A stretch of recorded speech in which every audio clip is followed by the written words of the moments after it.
Mother, man. Hey, Bill, have you found the trash bags here? We're all out. I think I saw Patrick take some. Spreading faster than a case of the clap in a trailer court. Able to shatter eardrums within a 666-mile radius. A podcast more brutal than all the rest. It's Murder Metal Mayhem! Warning! Trigger alert! Trigger alert! Trigger alert! Warning! Trigger alert! Warning! Warning! Warning! Trigger alert! Warning!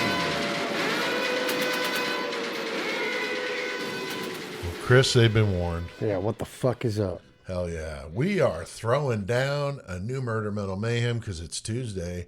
We're here at Horns High Studios for Horns High Productions, episode 259 going down tonight.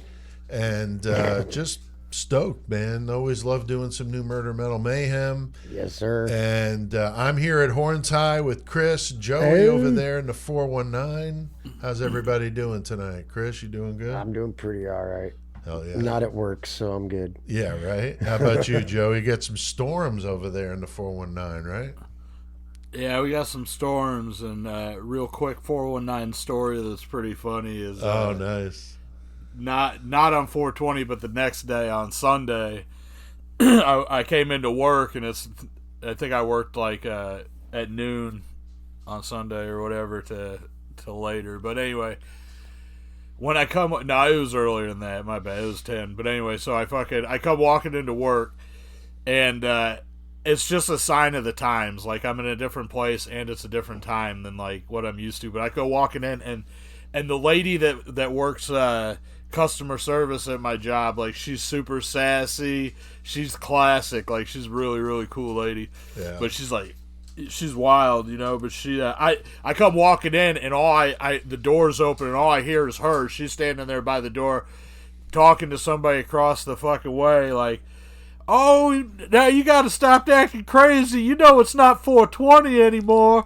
And she's just, I'm like, what the fuck? You know what I'm saying? I'm just dying. And then this dude, like, who's standing, like a customer, he's just standing like 10 feet away. He's like, "Shit, it's always 420 though, always." And then she's like, "Well, you right about that." And I was like, oh my god, That's just hilarious. That's awesome. in the front of our store, just this huge weed conversation, you know? Like, That's funny. who would have thought back in the Yeah, day? you never expect it, man. That's great.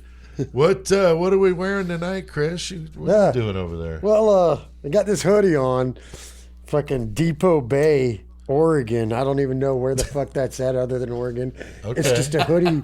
It's just a Did hoodie. you find it on the side of the road or something? There was one that was at the house that actually fit me because I can't find any of my fucking hoodies yeah, I because the wonder kids why. always take them and Yeah, shit. the kids So I take just, it was a little chilly this morning and Okay. whatnot. So it was like, but under that I got this the Phalos screen printing shirt. So, Okay. but no, it's funny. It's Depot Bay, Oregon. Courtney's like, "Why does it say or?" I'm like, "Oregon." She's like, "Oh, I was waiting for her to be like, Or something. or what?" Yeah, Yeah, that's like, funny. like Coors no, hat, though. Oregon. Get And I got the Coors Coors hat with All spikes. right. Joey, I see you over there doing some NYC action. Yeah, I'm full East Coast today with my attire. I got the Anthrax shirt and the Red Sox hat on. Yeah, Yes, sir. for sure. And I got my Morris Sound Studios shirt on That's that I ordered from the website there. That's so awesome, dude. yeah, that Hell was yeah. cool. And so that's that sounds like we're ready to do it. Now, last week we did a crazy Canadian case on Bruce McArthur, man, the guy who murdered 8 men in Toronto's gay community. Are we on this fucking thing? Because like tonight's dude was all about killing gay dudes. Yeah, it's just the luck of the draw, I guess. They're very common, unfortunately, right? But he buried the remains in flower pots. Very, very inventive here. And he installed his landscaping business. And it's funny, in the comments later at the end of the show, you're going to hear a comment from a landscaper that's fucking priceless. Nice. But the Toronto police had to search 30 properties for all these parts scattered all over the place. Just a sick story. And we had our buddy Shane Borchuk on to discuss it. Oh, yeah. And that's always fun. Shane's a great dude. And Feeding Joey, the goose. What's What was that? that? Feeding the goose. Oh, feeding the geese. Feeding the geese. Yeah, that's fucking epic, man. I was still laughing about that later and the next day. So yeah, it was just crazy. Joey, you did the metal feature though. Did some nastiness. Yep, did Anal Blast from fucking Minneapolis, Minnesota. Nice. Not quite Canada, but pretty damn close, right? Yeah, it's up there. It's up there, huh? I mean, I can't even talk shit. I'm like an hour from Canada. Right. Probably That's less true. in certain That's spots, true, but, yeah. dude. That's true. So yeah, we threw down a killer cage match, some funny mayhem from Joey and I, and it's the usual just dumb shit. So you got to go check out episode 258 if you missed it. We were passing 900 on that one today, and another 500 on YouTube. That one got like 200 or 300 almost right out of the box on YouTube. Jesus. Nice. So there's definitely people following our podcast on YouTube that are listening to it right away, which is super cool because it That's posts sick at as fuck. midnight. So those could be Yeah. like European listeners and people that are up, at that time. Right. So we'll see, but just great that everybody's getting into this, and we really appreciate it. We also put out several new episodes of the 666 Seconds of Murder segments. I did a new True Crime Deep Cuts. That's the one I interviewed Mick for. Great interview. We got into crime scene analysis and DNA testing, and it was really interesting. A lot of people really liked it. I was at like 9,000 views to that one. I posted it Friday, so 9,000 views for an hour and 15-minute video is pretty damn good. But go and subscribe if you haven't. I'll link to that in the episode description, of course. Doesn't cost anything to subscribe. But tonight, guys, we're going to do a sick one, man. Going back to Cali, Chris. Yes, sir. Back in the fucking 60s and 70s shit. Yeah. The golden age of the serial killers. For real. And here he is, man. This is one. Patrick Kearney. Been on the list, man. But he's the serial killer known as the Trashbag Killer and the Freeway Killer. So what do you guys think? I mean, Trashbag Killer, is that a good one? We always laugh at the The shitty... weird monikers and shit. Yeah, what do you think, Chris? I mean, It's okay. definitely makes you wonder what that's right? about. Yeah, it's okay. Like it kind I of. would rather be Trashbag Killer than Freeway Killer because, like, William Bonu's already called that, Right. and fucking. That's what I a couple thought. others, but- Trashbag Killer is unique, so... Right. So, Right. and that's what he's known as. I would personally, that's what I would have known him as. But he's active from 1962 to 1977, Southern California. And his body count was officially 21, but it is definitely higher than Oh, that. it's But that's definitely the gotta be only higher. ones they could pin on him. Definitely a fucked up story. And we're going to have Jeff Ignatowski, our friend, on with us to talk about this one. Yes, sir. And he's good for it, and he's warming up in the bullpen. So I'll have that coming up in the murder segment coming up next. And I got the horns tonight, and I'm doing the metal feature on a great old school death metal band, Necrot. Fuck Definitely, yeah, dude. Nice. those guys bring it with that new album, and it's so killer. And so I'm going to talk about them. Plus, Joey, you got a lost classic for us tonight? I got one. All right, that sounds good. And we're going to be talking about what we've been listening to. I've been listening to a ton of stuff, doing the throwing the horns with Shane. It's like, wow, trying to keep up with all the new releases. But we'll talk about that, and we'll do that in the metal segment. So you got to keep on listening.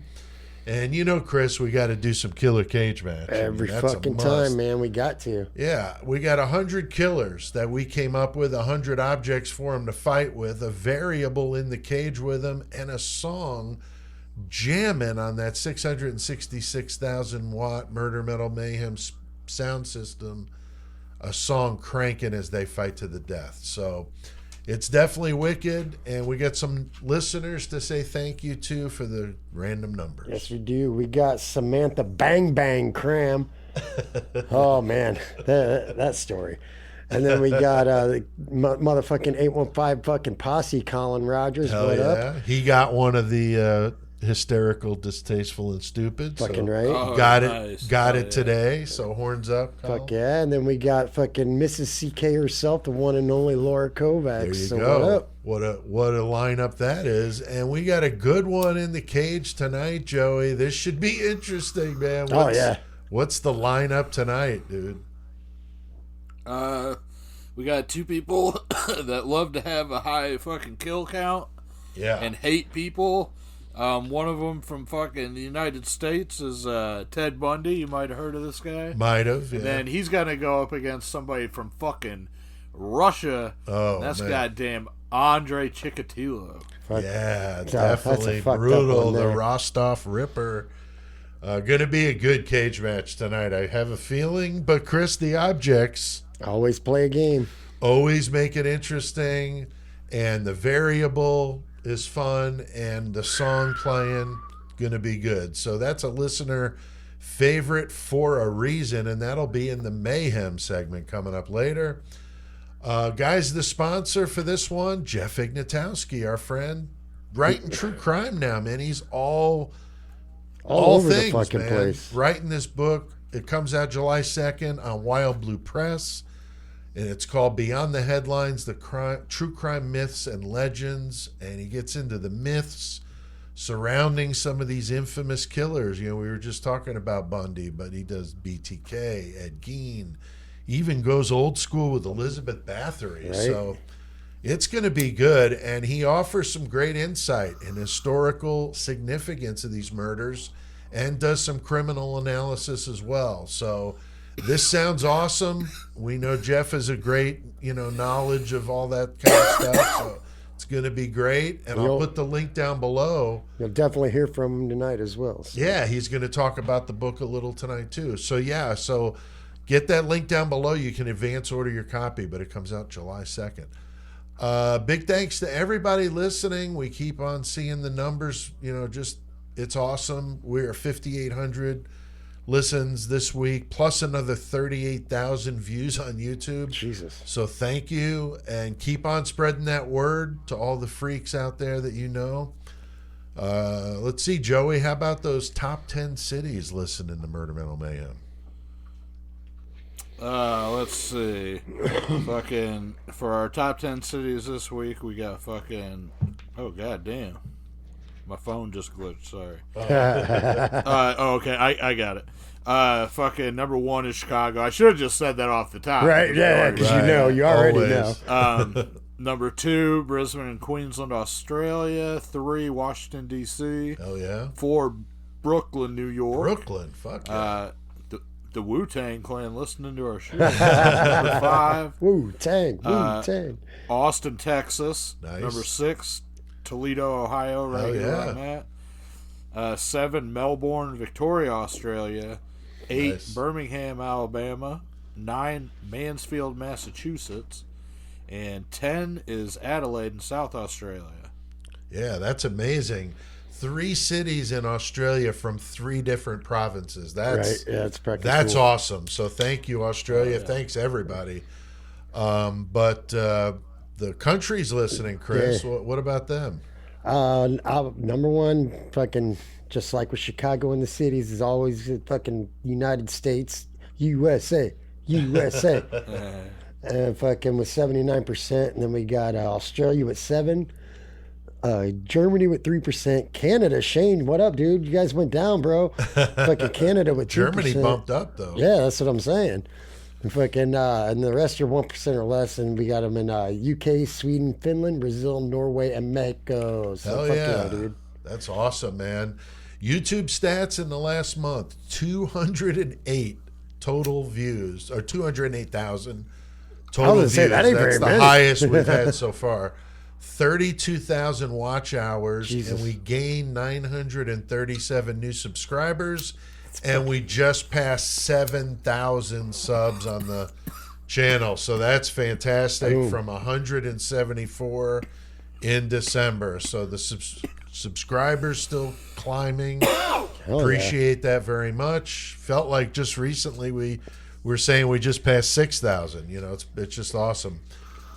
So we had 830,000 total views on the channel so far. So we're approaching 1 million, and that's Holy shit. almost the same number of listens that we've had as a podcast. So we're both on the podcast as well as the YouTube approaching 1 million each. Hell yeah. Which is really fucking cool.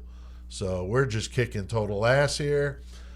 Make sure you guys check out the website, murdermetalmayhem.com. You can get some merch on there. Got 2 different types of t-shirts, some stickers, that adult activity book. So good stuff there. Yeah, what are you smoking on, Joey? I hear you coughing again. Yeah. I got a mix and match fucking 4 different strains. So I think tonight I'm going to do this dirty Kush breath. Dirty Kush breath, nice. Not that I believe. Supposedly, it makes you creative, relaxed, and uplifted. That's what a bud tender would probably tell you. Right. But all I know is that it's got a fucking about a 30% fucking content, and we're gonna smoke that tonight. That's what's up. Hell yeah. I'm already higher than shit. So I don't know if I forgot my fucking hitter box at home, so that sucks. Did you bring a drink though? I did, dude. I did, 100%. I got what fucking you got over there, Chris? some 3 Floyd's fucking zombie dust undead pale ale, bro. Zombie dust, huh? Yeah, bro. Fucking 6.5%. Tastes pretty goddamn good. Hell yeah. Hell yeah. First time I've had it, I was like, we're gonna try that one out. You got any McCormick's over there? I too? do in my flask. Okay, all right. So this could be fun tonight. Well, that sounds like we're ready to go. So, guys, we got a lot on our plate tonight. We're going to be heading to sunny California, but we're going to take Jeff with us. Yes, and we are. got to stop and grab some trash bags. You got to get the good Don't kind. let me forget, dude. You get the good Gotta get kind the with good the kind. holes on the top. Yeah. And some dude keeps taking them from the office for some fucking reason. Asshole. So I don't know. Let's get our fucking murder on.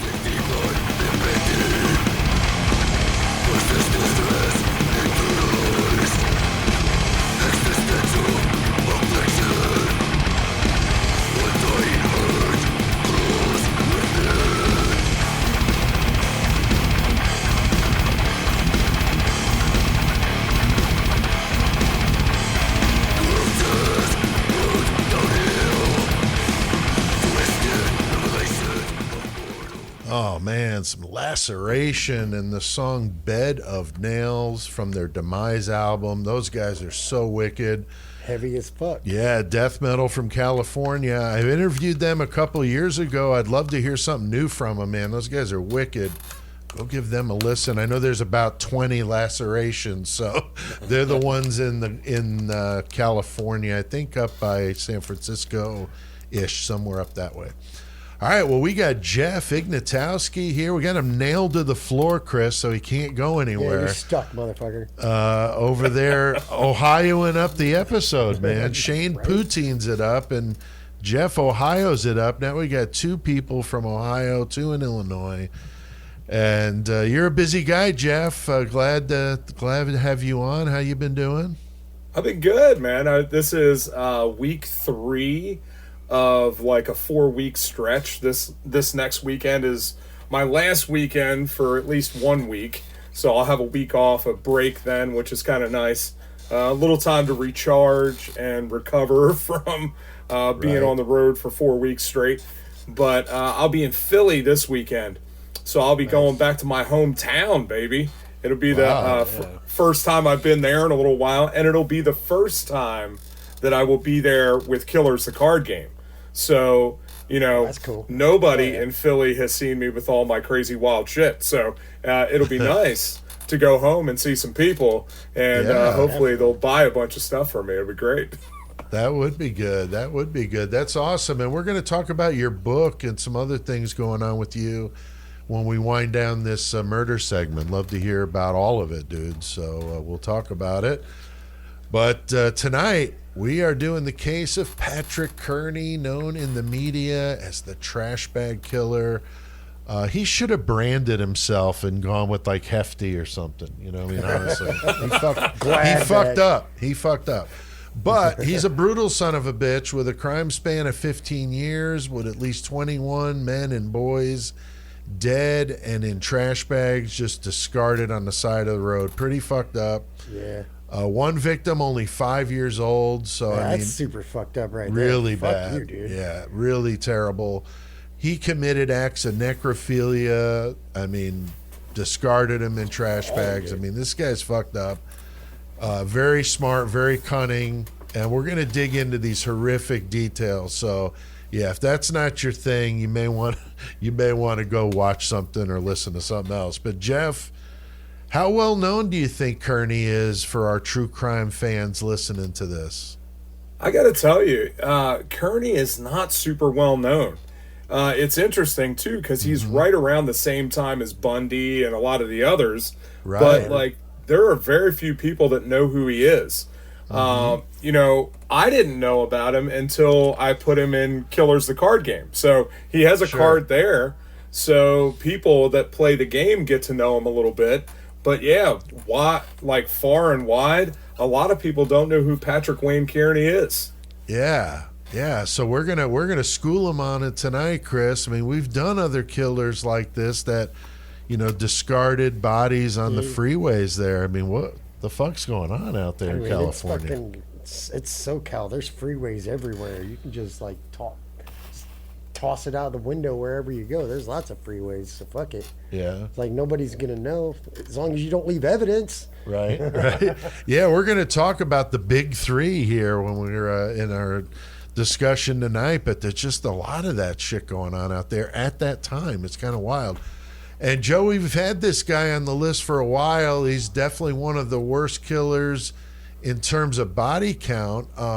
You know, would you agree? I mean, you know, probably right around 30-ish, maybe even more. But I mean, have any bands written any songs about this dude? You know, I can't. I feel like there's a band that did do a song about him, but I can't for the life of me figure it out. But I could be wrong about that too.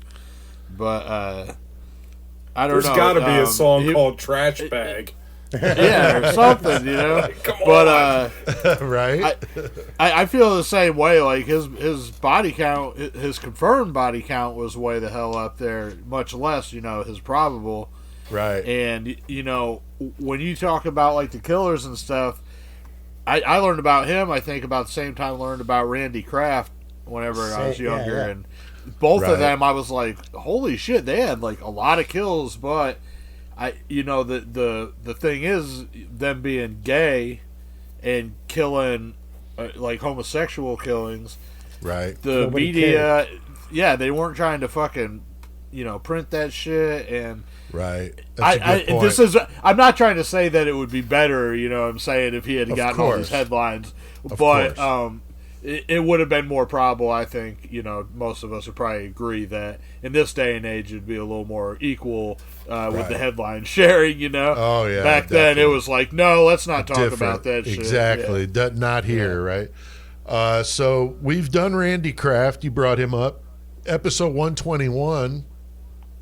We have not done William Bonin yet, so we definitely need to. But that would be like the big three of the freeway killers, you know. So we'll get to Bonin here in short order, I'm sure.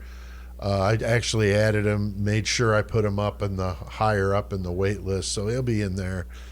You got a serial killer wait list. That's we do. Up, we got quite an extensive list. Dude, Patrick, I got a list for Killers the card game too. There's a bunch that need to go in there. It's crazy. It is. It's unbelievable. Patrick Wayne Kearney, born in 1939 in Los Angeles, very middle class household. He was the oldest of three boys, so my three sons there. The family did spend some time living in Texas. He was a real scrawny kid, sick a lot, met with all the usual bullshit, like kids picking on him, pretty relentlessly. But Jeff, I mean, it is crazy how much bullying comes up when we talk about these guys. I mean, what is it with that? Yeah, I think that, you know, it is certainly part of the environment that really creates these people, right?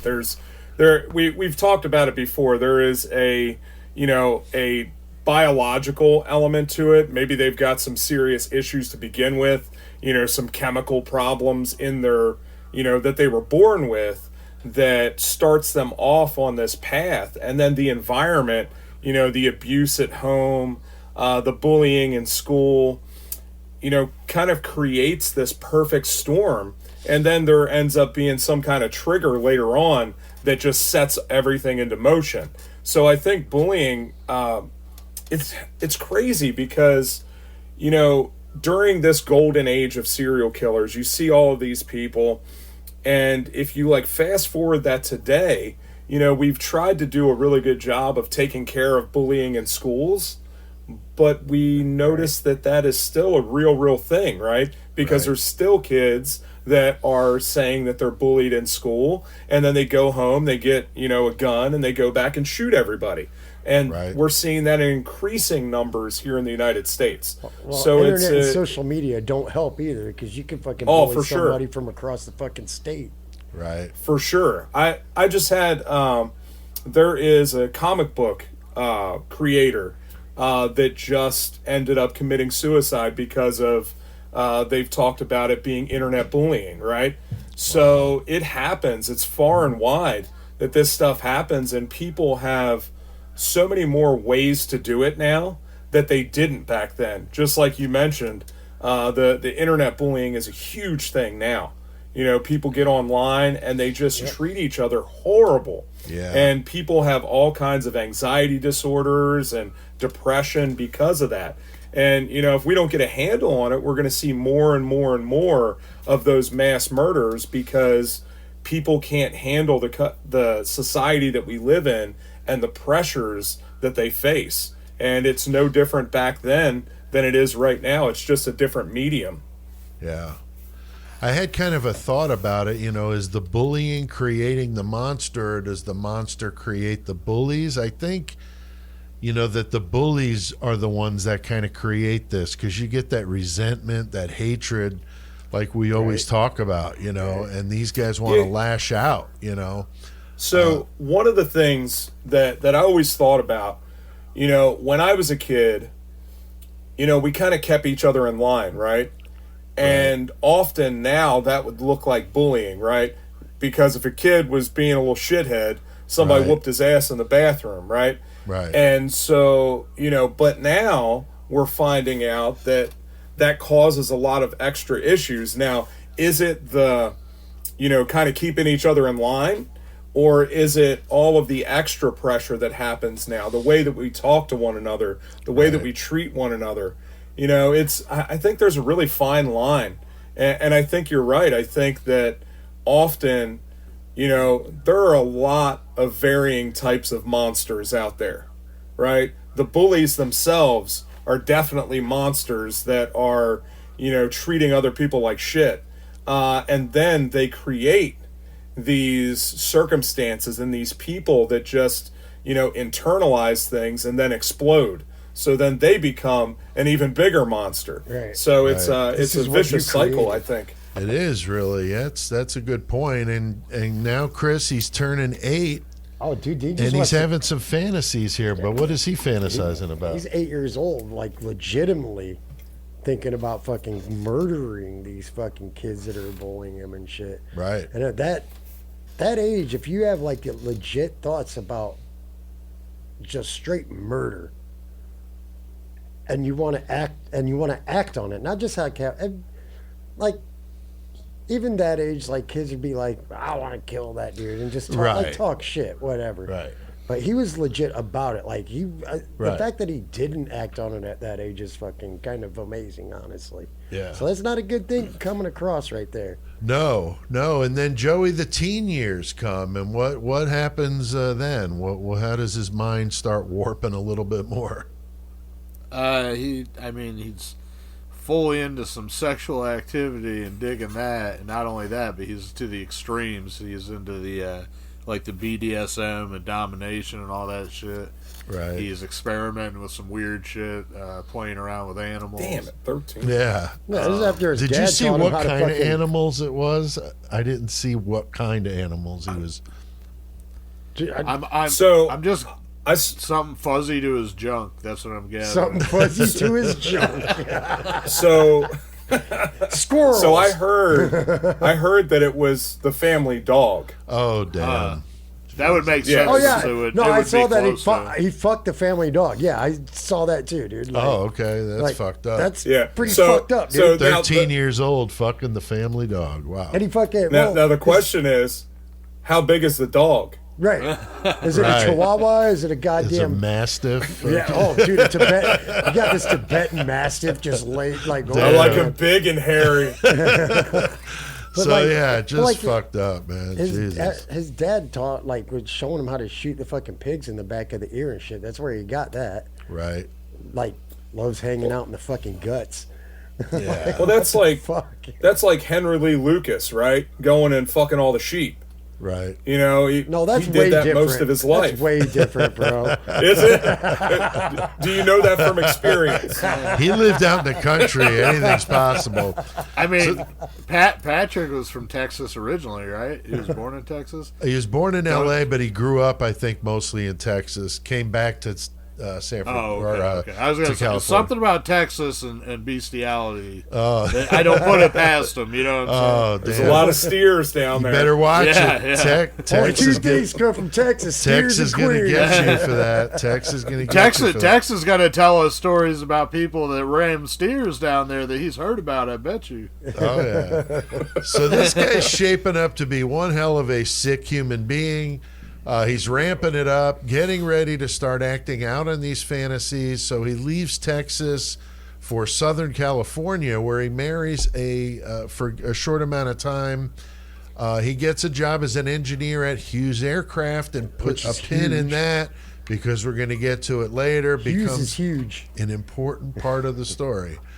So, Jeff, I read that he developed some skills as a gay pickup artist. I thought that just sounded kind of funny. I think Wikipedia had it worded that way. Did you? What do That's you know funny. about this shit? So you know, if you're going to be kind of a scrawny guy, you got to figure out a way to attract them, right? Right. Like you have to do that if you're going to be successful at all. I mean, you know, Dahmer was really good at it too, right? And so was Dennis Nielsen, right? They were both pickup artists when it came to that. Of course, they were both drugging people, but they were getting them to come home and hang out with them for a little while. Right. Whether it They was were under great the guise openers. of taking. Yeah. And terrible. I guess they were also great closers. They got Their what they own wanted, way, right? Yeah. Like Mariano but, you Rivera out there fucking closing the deal. Yeah. So it's they figured out a way to do it. So two things, because we kind of glossed over them, but there's a lot of us, maybe myself included, that had a list when I was 8 years old of the people I wanted to kill. Yep. And I also heard that that Kearney also had issues with bedwetting. So he fits all of the descriptions of what they thought at the time created a serial killer. Right. He had the trifecta. Now, well, I guess 2 out of the 3. He was abusing animals, clearly. Right. He was fucking the dog. He had the whole bedwetting. I don't know if he was starting fires or I not don't at know. that age. I didn't see anything about that. But I'm willing to bet he played around with it. So, then you come to this part, and he's learning, right? He's growing and developing his craft and becoming this person who can now attract the people and the prey that he wants. And he just does a good job at it, to the tune of 30 plus people. Yeah, I mean, you got the Gacy, the Bundys, all these guys we talk about have that ability to talk to people, very presentable, and like you said, lure them back to wherever they need to lure them to. And he was definitely starting fires. He was starting fires in the heart of these men just to get him to his house. So Chris, like You know, you did that to me. Chris, like you, Kearney is very fluent in Spanish. Oh yeah, I know all the Spanish, bro. Fuck yeah, And dude. he's in Tijuana picking up on dudes, impressed by his bilingual skills, man. I mean, you got to figure it out. So, like Jeff was just saying, like especially in Tijuana in Mexico, if you got to you can speak their language and you're doing it fluently, like, and you're fucking cool about it and coming off smooth, like hell yeah, it's definitely gonna work, dude. It's like, oh, we got this gringo over here. And he's just like talking to me like he's one of us. Fuck yeah, dude. Yeah. So yeah, and fucking between fucking Mexico and fucking goddamn San Diego. Now that makes you wonder how many dudes he killed in Mexico as well. That's very positive. That's what I'm 'Cause saying. everything on his fucking list is fucking in the United States. Right. All that time in Mexico, who knows Boy. what the fuck? Yeah, who knows, right? How small is that community? Like the gay community in Mexico? Because Oh, that is sure. a huge, like, Right.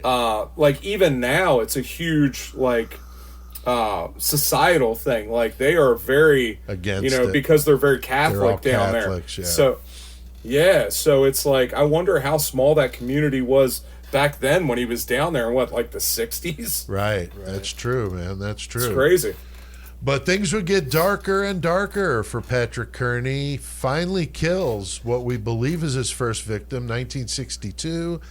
Picks up a 19-year-old hitchhiker in Orange, California. And this would be at a time, we've talked about this, through the Hitchhiking, 60s and 70s, man. It was the thing. Yep.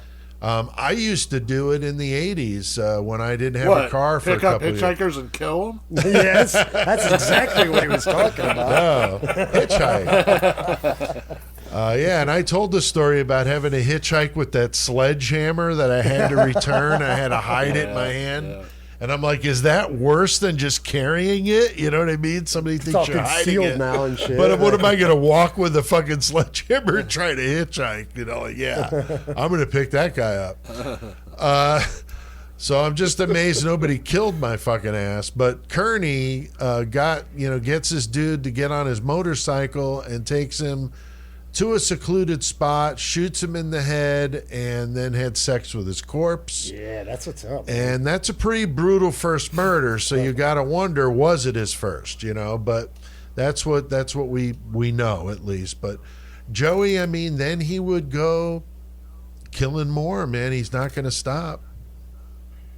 Well, no. I mean, he lived out a fucking hellacious fantasy with that. If that was his first one, you know Oh what I'm my saying? God, Even right. if it wasn't, as much as he accomplished with that individual, I'm pretty sure that his bar was set super high. And they talk about, killers is just like fucking drug addict with the rush and shit. It's Right. like, once you've done something to this level, you're at least trying to fucking feel that way or get that excitement again. That Right. level of it, but it's fucking harder each time. Supposedly, I don't know this from experience, but Right. I'm not gonna fucking guess that if that's how he started his shit, that it was gonna get any better from there. I mean, he fucking right off the bat, he was fucking stalking and fucking preying on people, including he was it cousins, right? Yeah. He killed. Yeah, Yeah, he they was were following cousins, these yeah. cousins around, and he was like, okay, I mean, keep it in the family. Fuck it. I guess, but yeah, that second one was, the cousin of that first victim. So that's kind of wild, Yeah. man. Yeah. He moves to Redondo Beach in 67, and that's where he meets David Hill. And Hill was married and left his wife for Patrick Kearney. For Kearney, yeah. Yeah. Now, So, how fucked up is that? and I don't know, do you guys, Jeff and Chris and Joey, what do you guys all think? Do you think that Hill was in on this shit? And I can't tell. It's hard dude. to tell. I It's don't know if he super was hard. in on it, but Yeah. I wouldn't say that he didn't know about it, though. Yeah, least something. it seems really strange because Hill, if I remember correctly, was like a Marine, right? Or he was like in the military. That sounds right. So like, I don't know if he didn't know or if Kearney was keeping it from him because he was afraid, because Kearney was not a big dude, right? Right. And the way that he killed was not like he didn't do it the way that some of these other people do. So, I wonder if he was, trying to enjoy his time with him and not let him in on it. But, I mean, then again, if he was in on it, he'd be a good asset to, be able to wrangle some of these people. Right. Because he obviously had some kind of military And there at training. the end, it kind of works out for him with fucking Hill fucking being there. At the end of the story, when we get there, it helps out. Yeah. Yeah. Yeah, he we're going to get to that, but definitely some covering there maybe to protect them. But so as time goes on, Kearney is out, picking up other dudes. He's murdering in his Volkswagen Beetle or a pickup truck. Yeah. I wonder if that's where Bundy got the inspiration for the Beetle, but I know it was very popular at the time. My dad had one. I do Back in think the it was day. funny that he had a beetle on it. I think maybe it was like the Kia of its day. Everybody could steal that damn thing. Right. I know Nice, my dad had a baseball bat holding up his seat, like from behind, because the seat was broke, and it had no reverse in it. So yeah, that was. But I mean, he Just drop it in he neutral. had two little kids, so he said he had to pay the parking attendant at work a couple bucks to make sure he had a spot where he could just pull out all the way Yeah. through. Yeah. That's So yeah, it's pretty funny. But the police are investigating the bodies, just turning up. Kearney, of course, keeps on killing, and they're able to link the victims together due to the tremendous skill that he had when it came to cutting up the bodies. I mean, Chris, this guy is really, over the top with the butcher skills, man, and doing some other stuff, man. What's he doing? I don't know if it was as skilled as Catherine Knight. Oh, sure. That that's would have been some a good pair, though. That's some motherfucking skill right there. Right. But yeah, apparently he's like cutting holes in the bodies to fuck, because like the butthole in the mouth ain't good enough. Yeah, I don't know what he But- doesn't have enough options. He needs more. I don't know, of them. but yeah, it's like, I guess try something new, man. Maybe. I mean, I wrote a song called "My Cock Engulfed in Carnage," which was specifically about that, but a little bit different. So maybe I should have aimed it towards a Patrick Kearney song. Then I could have answered that question different. There you Hey, go. like- There even you like- go. even like motherfucking Slipknot, I want to slit your throat and fuck the wound. Like, but yeah, dude, Right. fucking, Yeah. but he didn't like kill fucking for that to be. He didn't like I don't think he was about the violence. He just wanted the dead body. So Right. and like pretty much every one of his victims, he just come up behind him after they've been cordial and shit, just talking. Right. As soon as they turn their back at one point, he takes his fucking 22 and just pops them behind the ear, just Right. like and he Just like puts his them dad down. showed Yeah, him. just like his dad showed him. Right. Not like a bunch of these other serial killers, just like are about it, just like Sadism I and want to shit. see the pain. Yeah, he didn't want any of that. Like you said, he used the gun, which is different, for killers like this. I mean, not usually their way they're doing that. But the dad was a man's man of the time. Very typical in the 50s.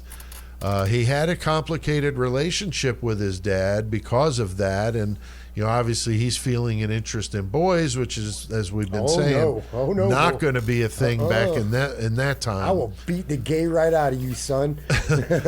But his dad was a traveling salesman and didn't spend a lot of time with him or the family. So, we talk about dad issues with some of these serial killers, that were gay, like Gacy, Joey. That would be one example. But, what is it about that whole relationship with their dad and that type of deal? I mean, it's one of your parents, so I'm sure you're growing up and you're loving them. You could tell by their remarks and things throughout your life, how they sit on the fence about certain shit. I'm sure, and if you start being a way that that they're not going to be fucking too stoked on, I mean, that's just, you're not going to try to bring that up, especially back then, because it wasn't with even your like, dad too. The dad. That's the issue, I think. Yeah, like if you just lived with your, I mean, I don't know, this is going to come out wrong, somebody's going to be pissed, but, if you just lived with your mom, yeah, if your dad took off or whatever, your dad was killed or whatever, and it was a single mom raising him, maybe it would be easier for that individual to express those feelings to the one remaining parent, knowing You're that he's not probably going right. to disappoint, the male figure, but, I don't know. Yeah, I mean, kids need both parents. That's for sure. That, of course, we know as dads, you know how important that is to a kid, you know, to be in their life. So I think that, you know, that's definitely legit. And He's you know, confesses to, you know, how he liked to cut the bodies open, got into all that kind of stuff. I mean, that's really different, you know, the whole, like Chris was saying, not being a sadist, not wanting to inflict pain, but the stuff he did afterward was definitely over the top. Yeah, I think you know, man, he does things very differently, but there are a lot of parallels with like Dahmer, who also wanted to see how things worked from the inside, right? So he talked a lot about that. You know, even when it was just animals that he was cutting open and looking at the insides. Again, same thing with like Dennis Nielsen did a very, very similar thing. You know, that they, for some reason, were fascinated with people that were not moving, right? Right. And corpses specifically. So, you know, what causes that in somebody is... I think really strange, and it's dependent on the person. Yeah, you know, but you know, it makes it really strange when somebody is doing all of that. And you know, back to what Joey was saying, you know, I always wonder how different it would be, you know, with a lot of these different killers who were gay if they lived in society now. Right, where it is much, much more accepted, where it's not as taboo as it once was, and people are more open and willing to, you know, allow people to be who they are. Right. And if that would have changed anything, because there's so many of these, you know, homosexual killers that hate themselves and then end up hating the people that they love or that they have sexual feelings towards because they feel like they're wrong. And, you know, if they were in a society that was more open to that, maybe there wouldn't have been so many of these killings. Yeah, for sure. Herb Baumeister is another one. You know, he was married, had kids in Indiana, and he ended up killing like 15 men because he would go and have sex with them and then believe that he was a piece of shit, and so he had to kill them. You know, so it's really kind of sad that happens. Obviously, this guy had more issues than that, because even if you do that, you're not cutting them open and looking at their insides, trying to figure out how they work. If you want to fantasize about that, horror porn is readily available on the internet these days. So go ahead, Jeff. That's another thing that's like, you know, there's a lot of stuff that's available to people now as far as fetishes and stuff are concerned. That were never available before in the history of the world. Right? So, you know, there's something for everybody out there. You just got to find it. That's true. So I think, you know, Kearney definitely breaks the mold for the typical, but like we've been saying, there are some parallels to some of these other serial killers, you know, that pick up victims for sex, you know, and he's not strangling them like often happens. He's using the gun. And then having sex with the bodies afterward. That was the main thing, because he like didn't even have sex with them while they were alive. Right. Kill them first, then. Yeah, exactly. And I saw an account of one of his victims that was lured into a house and shot in the head moments later, dragged into the bathroom and sodomized, and then he put the body in the tub to skin and dismember it with a fucking X-Acto knife, like fucking Catherine Knight style. Look. So, Chris, I mean, that's some pretty brutal shit right there, man. Look, man. Charles Albright, the Texas eyeball killer with the X-Acto knife. If you're fucking dismembering an entire body with an X-Acto knife, it's like it's a fucking scalpel, bro. I know. It's so fucking tiny, dude. It's like I know. like when you're working on model cars and shit. Anybody that's ever done that, I have. How are you gonna get through bone when you're with shaving that? shit, like you gotta get through the tendon, the bone, all that with a. I mean, they're sharp as fuck. Don't get me wrong. Right. But holy fuck. Yeah, that's that crazy, can't be the man. easiest thing in the world. That takes fucking time, dude. I know. It's crazy. You got You have to enjoy your work if you're doing that. 100% have to enjoy your A work. labor of love. God damn. So Kearney was smart, though. After he did all that, he cut the head off to extract the bullet to avoid detection. The detective that led the case was interviewed in that one documentary that I saw on Kearney, and he said that the medical examiner was very impressed with the skill that he had butchering the bodies. There were no hesitation on the cuts. So what he was doing, he knew what he was doing, and he did it very efficiently. I think I could do it. Yeah, I'm going to have I to don't know. kill somebody just to find out. Just to check. See Yep. if Michael wants to volunteer. Do some Armin Mavis shit. Like, hey, you want to die? Give him some. Not gonna eat your dick. Give him some malorts and get him really Oh, fucked up. my God. Now, Joey, I read that starting in '74, he was killing about one victim a month. Man, wow. I mean, he had all kinds of spots. You know, hitchhiking was the thing back then. There were fucking bars, not only bars, there was gay bars where he could go. Right. So he had, you know, that was where he was most comfortable in his own environment. So he wasn't like having to creep around and stalk people and fucking try to overpower them because he was pretty weak, you know. Right. So he used his, you know, his whatever he had to get him back to his house, his fucking His dick. incandescence, and yeah, his dick. He's like, well, I'm small, but I have a huge cock, so that should work, right? Right. They call me tripod. Kickstand. But yeah, he had that 22 Derringer, man. That was his baby there. That's what he used, man. That was, I mean, that's like oh yeah. I mean, at 22, you gotta be pretty close range to fucking do some damage because you might not kill a motherfucker with that, you know, any other way. We've had that discussion. Right. Right. It's a But, Derringer. Just be a man and use a gun. yeah, but a headshot with a 22 is going to do a ton No, of like, damage. at close range, you know, bouncing around. it goes in Oh, and it yeah. scrambles your brain, dude. Yeah. It just makes sense that, you know, this dude would have a gun like that. Because, Right. Right, exactly. You know, it's the tiniest fucking gun. Right, it's his gun, you know. But but he was like, you know, like Dahmer, because, you know, kind of the same way Jeff was saying, like the similarities. Like he didn't like to kill him either. Like that wasn't his end game. He just wanted the fucking body. So the Right. killing part, that wasn't exactly his shit. I didn't see nothing about this, but you got to wonder. Like you guys were saying, you know, he didn't have sex with the body, with the people, but he would with the bodies. Like, wonder if he couldn't get hard without the corpse Right. or the blood, like Chikatilo, Like you know, Chikatilo. something Yeah, like who that. knows, man? So maybe he had something like Yeah. that, but it just, you know, nobody ever talked about it. But And he never I mean, it was mentioned like it that, either. but yeah. But then one of his differences with Dahmer, though.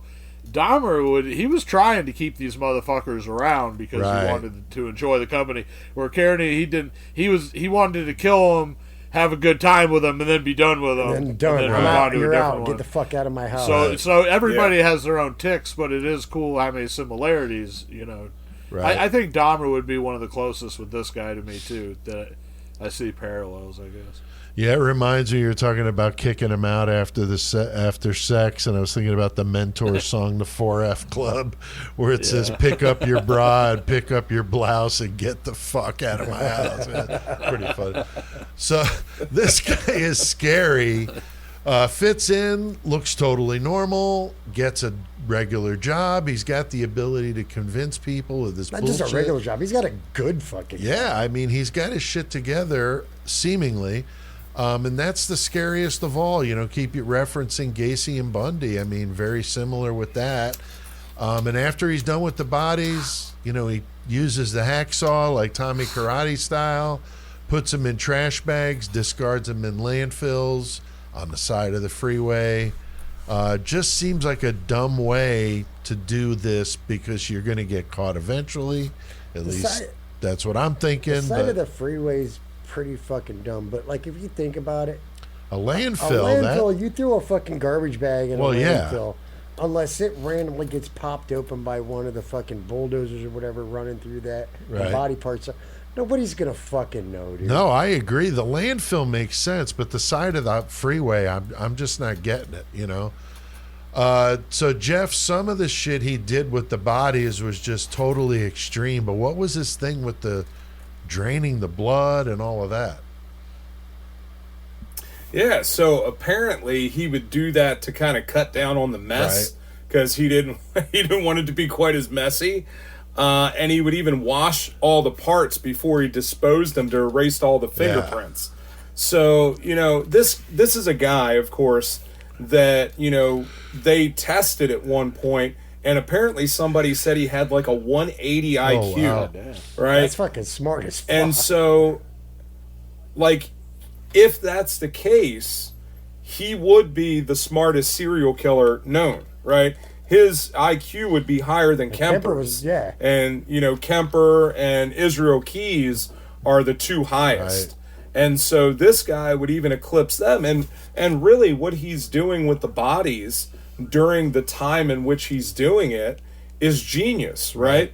Washing off everything, draining the blood, making sure that there's no obvious crime scenes, taking the bodies and disposing them at a different location where, you can't get any, real evidence off of it. For his day and time, that was genius. And it showed because it took him 15 years to catch this guy. Yeah, right? Today a different story, what we could do today. But back then, this was some genius level stuff. Well, and that's one of the reasons why we won't see, or we shouldn't see, numbers like that today, right? I don't know of anybody that's going to be able to get to 30 bodies, right? Because our forensics are just so good that people get caught after one or two. So, it's really, really difficult to get away with anything when all you got to do is leave a hair. One single hair is all it takes. Yes, I did. I did listen to the Idaho 4 stuff that you were talking about this last week, and it was fantastic. Oh, cool. All the touch DNA and stuff. And, even though our forensics have come a long way, there are still gaps, right? And there are killers that will exploit those gaps. Yeah, for sure. 1976, there's a 13-year-old victim that Kearney hung around with. He was a juvenile delinquent and apparently asked too many questions about the alarms at Kearney's house, so he ends up getting shot. Not a good move. And when the cops this kid had a fucking for 13 years old, he had a pretty good criminal record going on. He really did. He really did. And when the cops asked him about that body, he said, "You're not going to find him." So I don't know what he did with him. Right. There's a few bodies they never found. That's true. That's true. Now, I know one of his disposal options was putting the body in the desert where the animals would get to it, which is, pretty efficient way of getting rid of bodies for sure.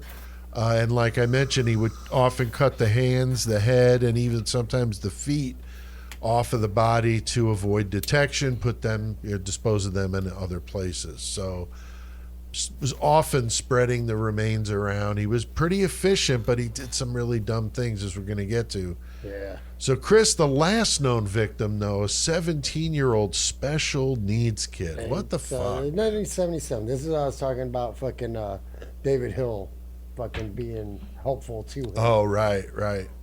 But this kid said he was going to fucking meet this guy he met at the gym. His name was David. Well, this is David Hill. Well, David wasn't home, but Patrick was. So Patrick goes ahead and invites him in, and then he fucking same MO, dude. Fucking kid turned around, whatever, just pops him in the back of the ear. Jesus. Fucking drops him, fucking does what he does, cuts him up and takes him out to the desert and shit. And I get something about he got pissed because he changed the channel on the TV. He told or the some cops. bullshit, The kid changed the channel. He didn't like it. All right, fuck you, kid. Bam. I was watching motherfucking goddamn the Honeymooners, and you changed it to I Love Lucy. Could have Fuck thrown you. a beer can and bounced it off his head rather than busting out the Derringer, man. Yeah, What the hell? but yeah, that's last known victim. Yeah. Poor kid just coming to see a friend. And see, that's the thing about the David think Hill that- thing that makes you wonder, though. He invited him over. Did he invite him over? Okay, I'm not. Yeah, gonna we be don't there know. on purpose. We don't know. He Fucking- was 17, but there's that winger song. Patrick's gonna be there, so here we go. She's only 17. 17.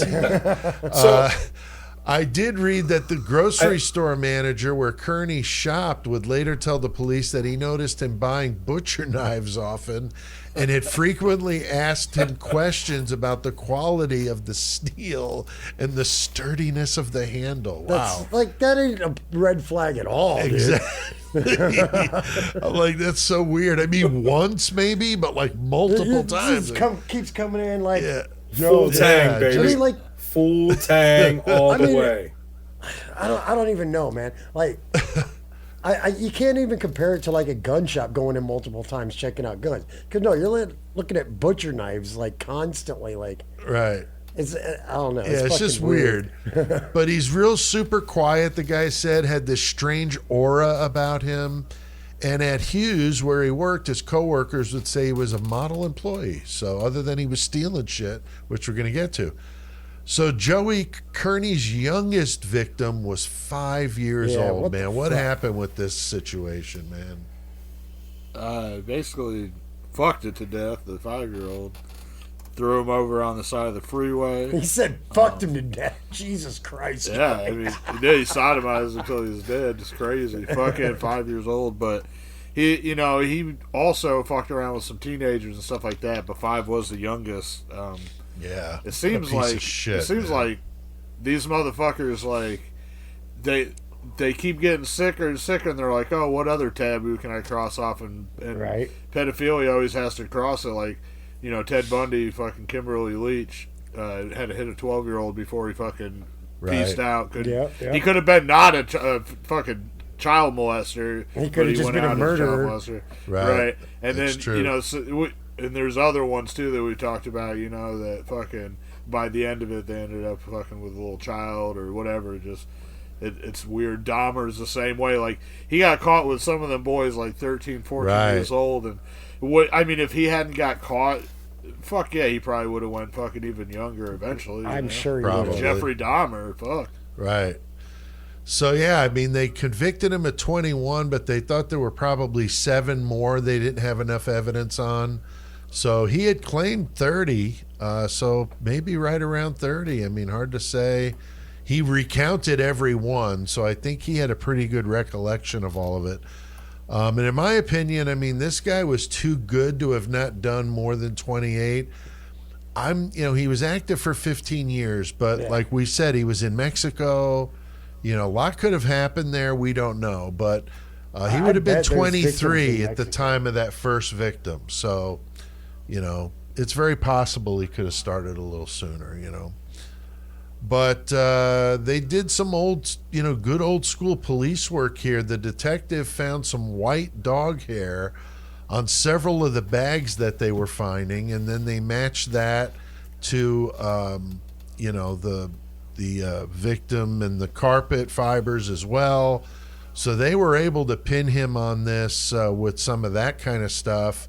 They also had him fucking went in and asked both David and Patrick for fucking pubic hair, and they're like, oh yeah, sure. Like, yeah, you get my pubes.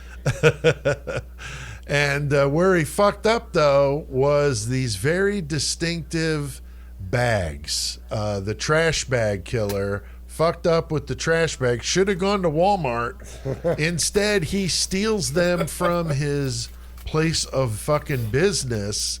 Jeff, I mean, what happens with this shit, dude?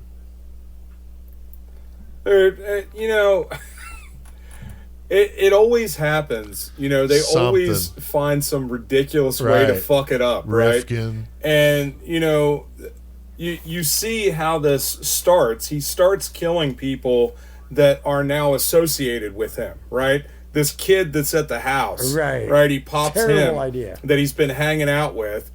Yeah, then he kills this other kid that he brings over to the house that people in the community know and that have seen him with. Now, for all these years, he's been killing people that he's picked up at bars and everywhere else that were not connected with him, that nobody could figure out that they were with him. You know, and he looks very unassuming. But now, here we go, you know, he's stealing these bags from work, and they figure out that they're those bags. And they're not and they go right to the work. Yeah, so it's just, it becomes this thing where they've been so successful for so long that they believe that nothing they do is going to get them caught. Right. Right? They get this false sense of security because they've been doing it for 15 or 20 years, and so what? You know, BTK, the same thing, right? He gets caught because he makes a comment about a floppy disk. And he says, hey, can you trace this floppy disk? Of course the cops are going to lie to you. They're going to be like, right? oh, yeah. Of course. Yeah, don't send us that because we'll figure out what's going on. So, like, what the fuck, dude? Yeah, exactly. So it's just, it's unbelievable that, you know, it ends up happening because none of them are meticulous forever. Because they forget that people are actively out there looking for them and trying to find them, and they get super complacent and they do dumb shit like this.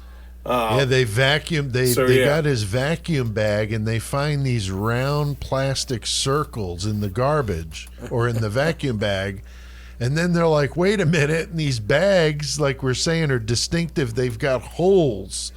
It's kind of weird, but they've got holes at the top that you punch out. It's like a cinch bag. Yeah, and put like a rope through it, you know, or whatever, twine or whatever you're going to use. So those circles were from the fucking bag, so they're like these very unique bags. And the tape was also unique, both from Hughes. And so what a dumb fucking move for sure. Just stupid. So warrants for his arrest were issued for both Patrick Kearney and David Hill, June of 1977. But then the police show up. The house is empty. Kearney quits the job at Hughes, and they flee to El Paso, Texas. And they're on the FBI top 10 fugitive list for a little bit, at least. Yeah. And then a month later, they end up turning themselves back in. Dude, they like straight walked into the fucking cop station, looked at the wanted poster, and was like, that's us. Yep. Yeah, so they're back at Riverside County Jail there in California. But David Hill is released later. The grand jury failed to indict him. And I don't know, but, you know, that's probably because there just wasn't enough evidence, obviously. Maybe he did agree to testify. I don't know, but I can't see him living with that guy and not knowing something is going on. You know what I mean? I mean, It's just kind of hard to believe, but it's really possible. not. It's really not. Well, look at and like fucking Casey's wife and shit. I mean, look at these other circles that work. Yeah, but he didn't Look take them on the run across the country and on the fucking FBI. Well, there's Yeah, 100% that. Yeah, true story. True story. See, yeah, I Yeah, think that kind of makes it changes like, it why when are you we decide to go on the bouncing lam. it? Yeah, Right. I get what you're saying. Yeah. So they did luminol in the bathroom, and it lit up like a fucking Christmas tree. So he was, you know, obviously doing some shit there. And they found some blood and human hair on a hacksaw blade at the house, which was pretty impressive. It was really spotless, but they took it apart, and where it connects to the bolts, handle, yeah. they found blood and the hair, and they were able to link it to a victim or more, I'm not sure. And they also found some envelopes that they were able to pin to one of the victims as well, some distinctive mailing envelopes. So, and I saw an interview with Dan Bakalski. He was the deputy district attorney who prosecuted him. It was very interesting. It was pretty cool to hear how they did this. So Kearney confesses to everything, Chris. Maps. Fucking Gacy style, man. He gets into it once they they turn themselves in, but like Patrick just like David had nothing to do with this. This is all fucking me. Which, like we were just saying, I don't know if I 100% believe that. No, I don't think so. After Joey pointed that out, fucking like constantly running from state to state or whatever, like it can't work out that way. Right. But yeah, he fucking tells them about everything. Fucking tells them about a body put in a box under the house and shit. And they're like, all right. Right. Fuck yeah, we got this guy. And yeah, they knew he was telling the truth. Yeah, then. he's like, this dude knows what he's talking about. There's only stuff that we could that the killer would know. Right. But he ends up cutting a deal because just like a murderer doesn't want to die, Right. so he doesn't want to get the death penalty. Right. Which is like, you're out here killing all these people, but you don't want to die. Fuck you, dude. Right. But, so they don't prosecute David Hill. Fucking Yeah, that was part of the deal, Yeah, I he's guess. out scot free, but Kearney fucking gets 21 life sentences, man. Yeah. Pretty brutal. I wonder if there was a real obviously there was a real relationship between Patrick Right. and David, right? Because David left his wife to go Right. be with Patrick. And then he spends all of this time while Patrick is killing all these people, or they were doing Right. it together, one of the two. And then they get to this moment where they walk into the police office and they turn themselves in. And there had to be some conversation before then. Well, they were on the run together. And, maybe, and this is just me extrapolating, that Patrick told him, like, listen, I really care about you. You're the love of my life. I'm not going to let you go to prison. Just throw everything on me. I'll take the full rap, and whatever happens, happens. And it seems like that must be what happened, because they must not have had any evidence at all on David Hill for him to be able to take the complete rap. And, it's almost, if not completely fucked up, almost poetic, right? That he would save Fall on his the partner sword. and take everything on himself so that he could walk free. But of course, David Hill hasn't, we don't know that he's done anything else or ever been a part of any That's a other good kinds point. of killings. So maybe... Yeah, it's a good point. And, I wonder, too, with this whole situation with that last victim, did he arrange to have, Patrick at the house where he was just, conveniently not there, and he lured the kid to the house for Patrick, and then Patrick later would say, it was all a misunderstanding and he just happened to be there, kind of a thing. I wonder if they were really working together like that, I was wondering if it was even more creepy if Patrick was saying that he was David and wanted to meet the kid in case he just ended up fucking around with the kid, letting him go. Yeah. Then he couldn't tell on him, but then he ended up killing him anyway. Yeah. But you know what I'm saying? Like maybe he told him he was David the whole time. Right. I don't know. Yeah, that's a good point, man. There's a lot of ways you could twist this one around, but he's 84 years old. He's still alive. The last I checked, he's at Mill Creek State Prison, probably a chill prison for older inmates, especially health reasons, stuff like that. But he's still alive, and he was a super control freak who did what he did to dominate his victims, like he was, righting the wrongs of all those years that he got picked on. Just full of fucking anger, true psychopath, no feelings, learns how he's supposed to react to things, just like Gacy and all those guys. Another thing we see often with serial killers, no empathy for others, don't give a shit, doesn't even affect them at all. So kind of wild, but anything to add, guys? Patrick Kearney, anything to say about it? I don't think I got anything, man. Okay. Jeff, All I Joey? got to I need to get me some of those Yeah, trash right. bags. That would be sound dope. pretty legit. That'd be kinda man. cool, I've man. never seen them. But Yeah. Joey, do you have something you wanted to say? The only thing I was gonna say, just being stupid, but you got fucking William Bonin and Randy Kraft, who are the other two freeway killers, Right. and they don't like to play bridge with each other because they fucking hate each other, so they play on separate teams.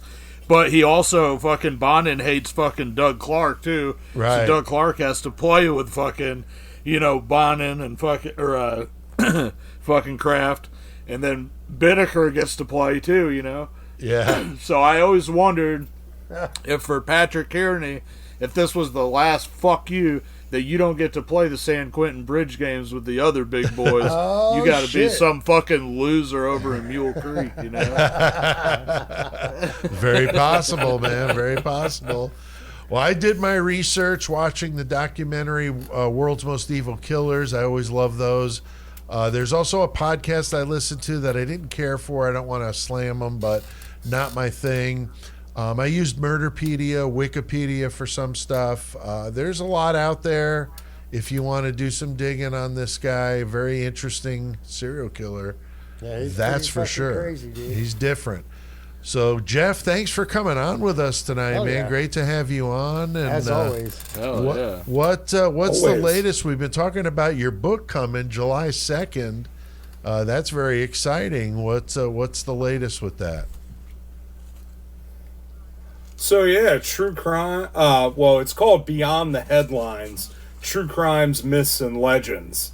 And so, kind of the mindset going into that book is I really wanted to talk about all of the ideas and all of the legendary information that comes around some of these, infamous killers, and just to kind of take it from a different perspective than a lot of times, we talk about, the history Basically and all what of we the did things tonight. that they did, but there's a lot of shit that comes up. Like, for example, everybody talks about Ed Gein, right? And Ed Gein must have been a cannibal, but Right. he never ate anybody. And so, but people believe that, right? They believe that he was a cannibal because he, skinned people and everything. But I think it's important to look at that stuff and understand like how that relates to how we feel about the culture around us, because it changes depending on, you don't have to look far right now in our society to see that conspiracy theories and bullshit ideas tend to drive people and how they act and how they present to the rest of the world.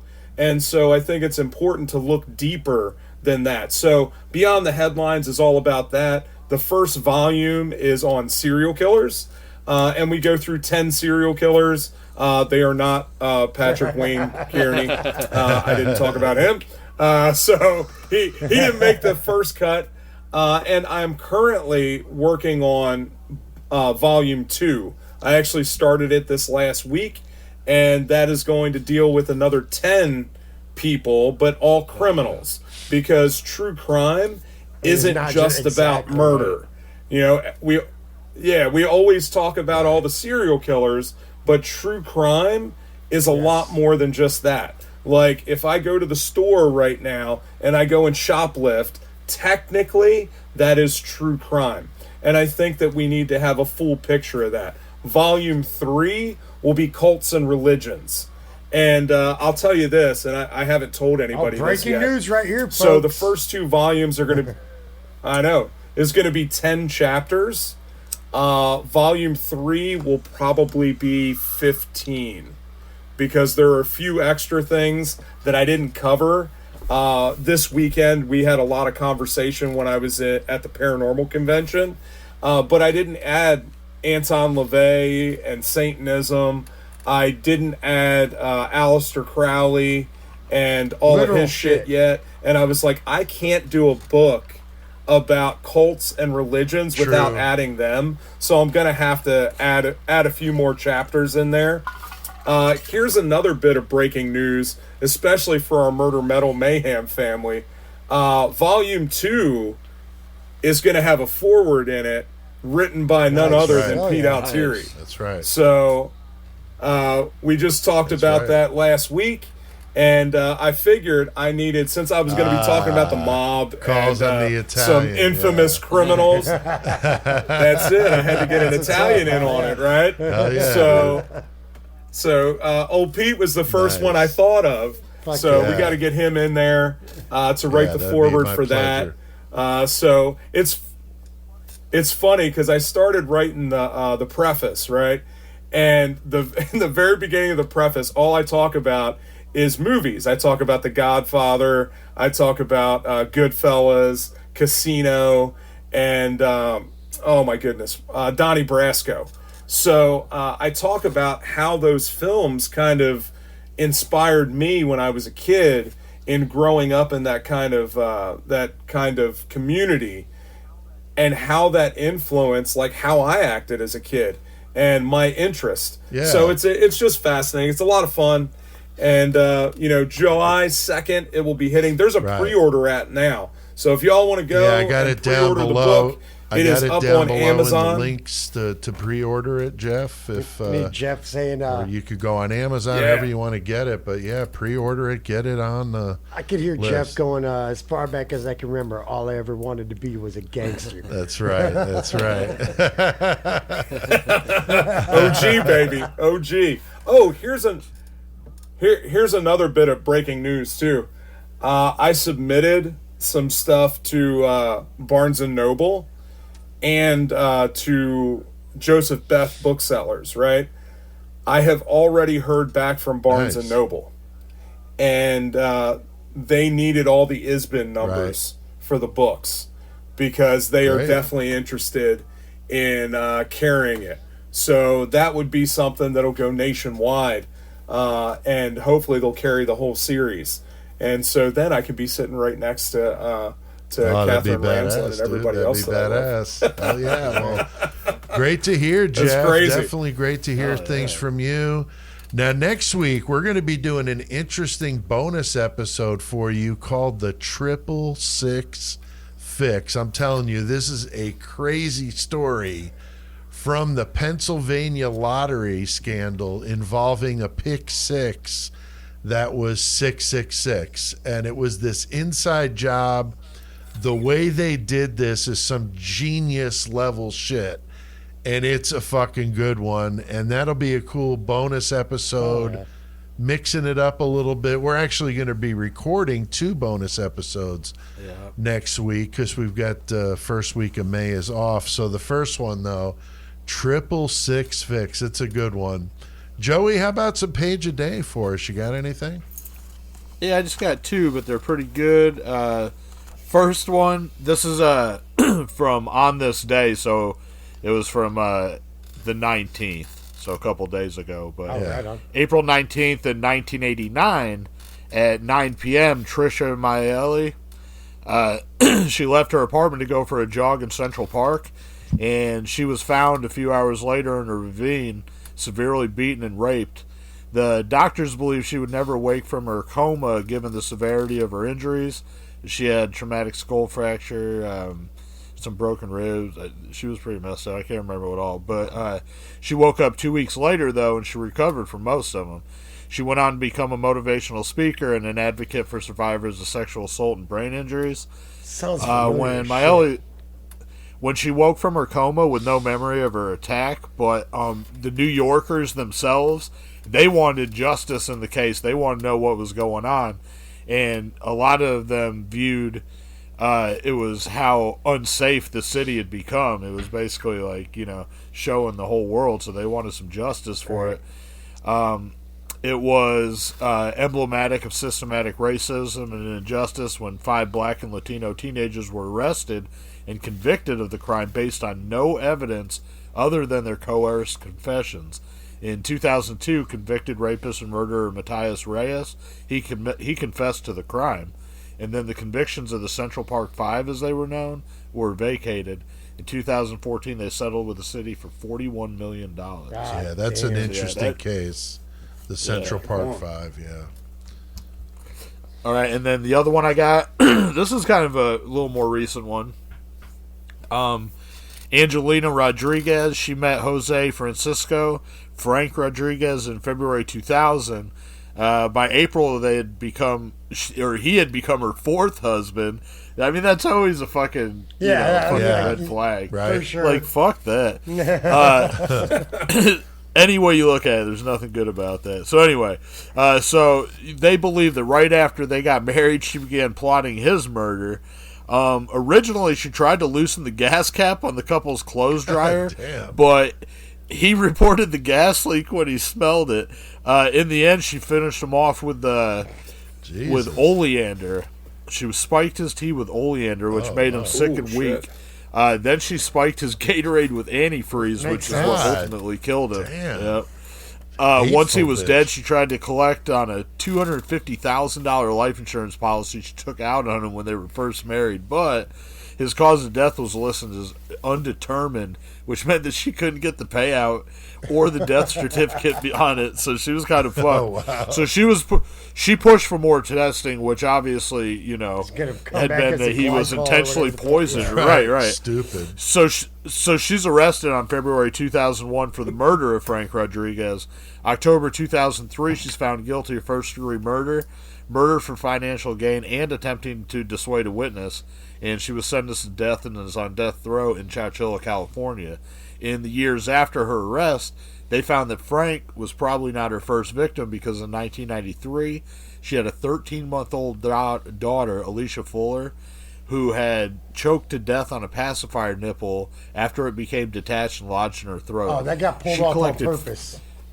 She collected $50,000 in life insurance money after the death, and an additional $700,000 from a lawsuit against the manufacturer of the pacifier. God damn. She was not charged in the death, but the prosecution in trial for Frank's murder used the baby's death as evidence, arguing that Angelina had intentionally cut the nipple from the pacifier, killing her for financial gain like she did Frank. Wow. So that was the two from Page a Day this week. That one's fucked up, bro. Page a day, man. Yeah. Always some good stuff there. All right, guys. Well, we have done our fair share of murdering tonight. I think it's time to crank up that metal. So, Jeff, what the hell do we need to do? Just because CK Gotta get has our passed metal on, on. he's not done educating the masses. CK will forever be the great metal motherfucker. We're here to stomp poser ass and eradicate the planet of their kind. CK has passed the torch to us, and we will forge the fuck on. In CK's name, we will bestow metal knowledge upon all of you. Always dedicated to the great metal Hell yeah, motherfucker CK. himself. CK back there throwing up the horns as CCK, keeping those poser geists away. Well, since CK's been gone now, guys, we've been passing the horns every week. It's your turn. It's your turn to pick the segment. This week, I got the horns, and I go with an old school death metal band, Necrot. These guys are fucking badass. Just seen them not that long ago. Yeah, that's cool. I've never seen them before, but these guys have been around since 2011. They're a three-piece old school death metal band from Oakland, California. The current lineup is Luca Indrio on bass and vocals, but it looks like he also plays guitar on the recordings. Also on guitar, Sonny Reinhardt, and the drummer is Chad Gailey. They put out 3 demos, and we're on a compilation before putting out their debut, Blood Offerings in 2017, and then Mortal in 2020, which is absolutely badass. And then their latest just came out, called Lifeless Birth, which is a fucking banger. Great death metal. Reminds me of kind of a newer, updated recording, Style. better produced, modernized death, leprosy, or spiritual healing era death. Reminds me of that a little bit. The cover art is great. I love this new one with the friggin' thing giving birth. That's pretty fucked up. And so I had to order a shirt with that on it. So I did. I'm 100%. anxiously awaiting for that. So Fuck yeah, dude. So yeah, I mean, these guys are wicked. Definitely check out that Lifeless Birth album. We did it in the Throwing the Horns that came out last week. Did a little review of that. So yeah, check it out there. But Necrot's go so listen. badass, dude. Yeah, how were they live? Fucking amazing, dude. Yeah. They played at FTA one year, right? Yeah. Yeah. Fucking, but I thought so. I was like, I remember seeing these guys somewhere. I couldn't remember where it was, but yeah, fucking badass band live, dude. Yeah, I watched a couple of I don't know if it was Maryland Death Fest. There was a couple different fests I watched them at on YouTube, and they sounded good live for a 3-piece, which is hard to do. You drop out in the solos and stuff, but they kept it thumping, man. It sounded good. It sounded good. I can't remember who it was. I think it was at the Forge. Maybe it was like Suffocation, fucking Christian, somebody else, but maybe I can't remember. But that almost sounds that almost sounds open that. I think that almost sounds familiar. Yeah, that's a wicked fucking lineup. There was a fourth band too. Yeah, I can't remember who it was, but yeah, it was a badass show. For sure. Forge and Joliet. Nice. Joey, what about the Lost Classic for us this week? I'm gonna go back to 1990. Fucking recorded at Morrisound Studios, and Pete's got the shirt on, so that's badass. Hell yeah! But the band is Nocturnus, and the album is The Key, which came out on Earache Records. Just a fucking badass fucking album. Now they're like Nocturnus AD or something else, but at the time it was just Nocturnus. The Key, coming out of Florida, this shit was sick. Fucking, it depends on who you're talking to, but they are considered at least the pioneers, if not the first progressive death metal band, because they like really were talented as fuck too. But Nocturnus. Hell yeah, dude, that sounds good. Chris, you got the horns next week. Any I got idea? the horns in 3 weeks. And that's right. That's right, because of the bonus week. So you got plenty of time to think about it. So at the moment, I'm like, you know what? Give me a minute and let me think of something. So in 3 weeks, y'all will know what I'm going to do. Yeah, it'll be a game time decision. Right. Well, you'll know, but the listeners won't know. Yeah.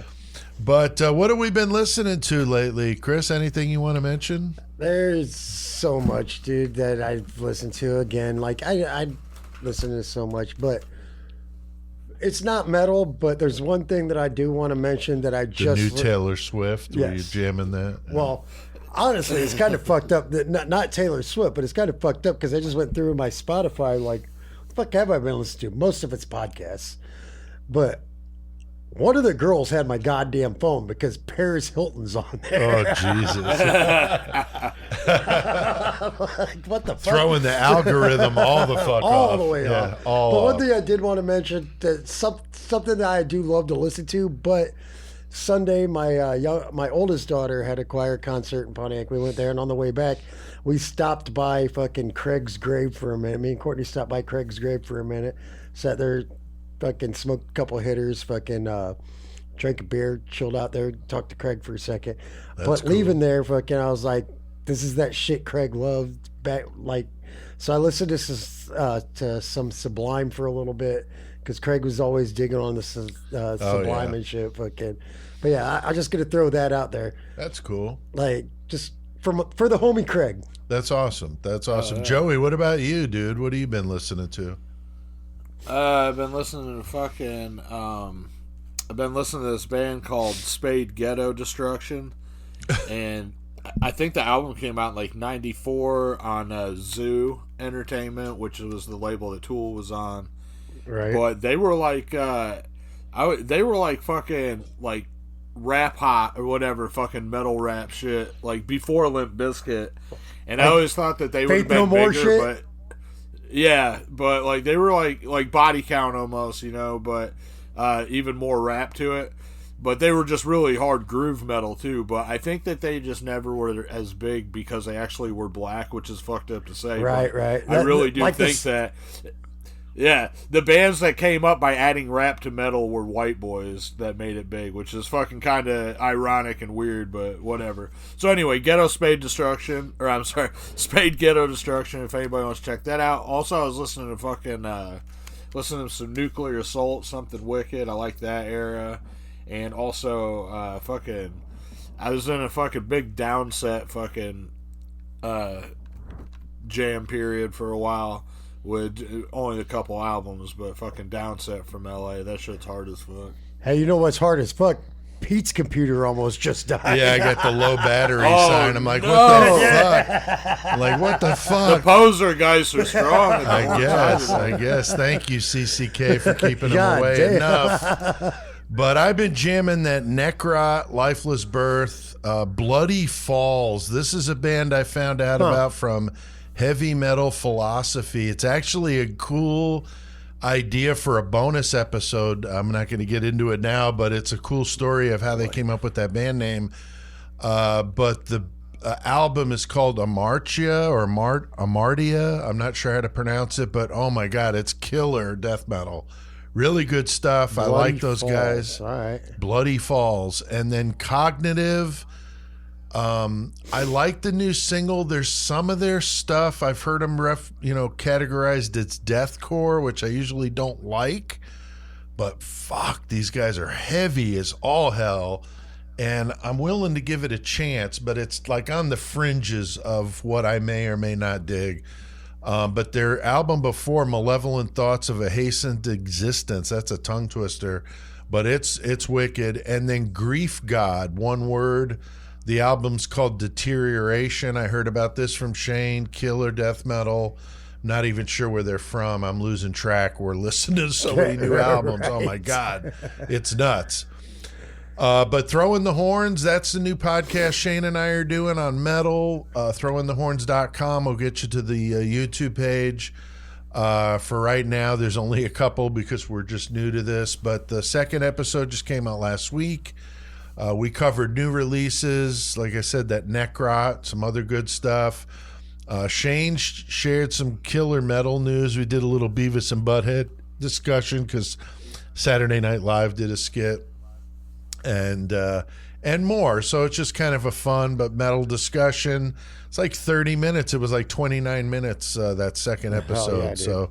So yeah, it's a short podcast, but it's every week, and they come out on Mondays at midnight. And so yeah, go give it a listen.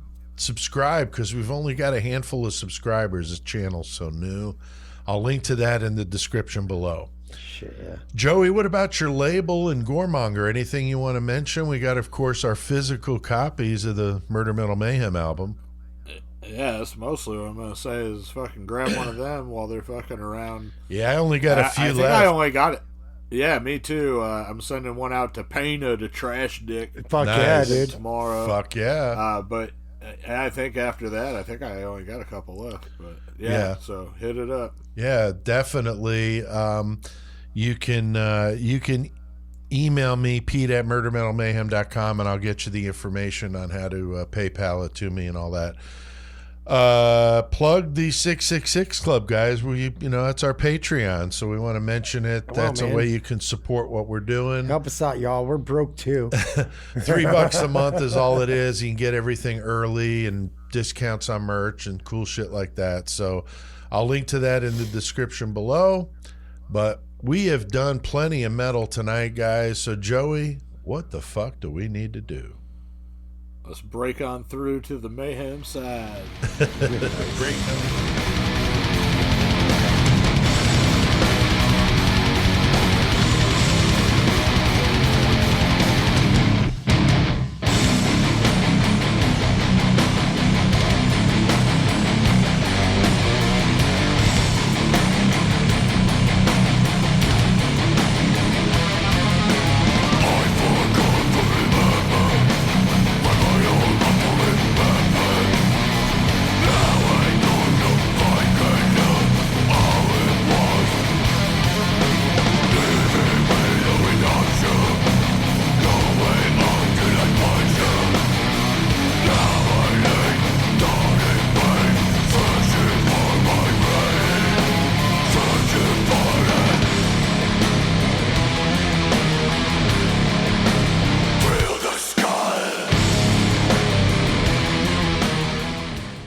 Find yourself getting pissed at shit for no goddamn motherfucking reason.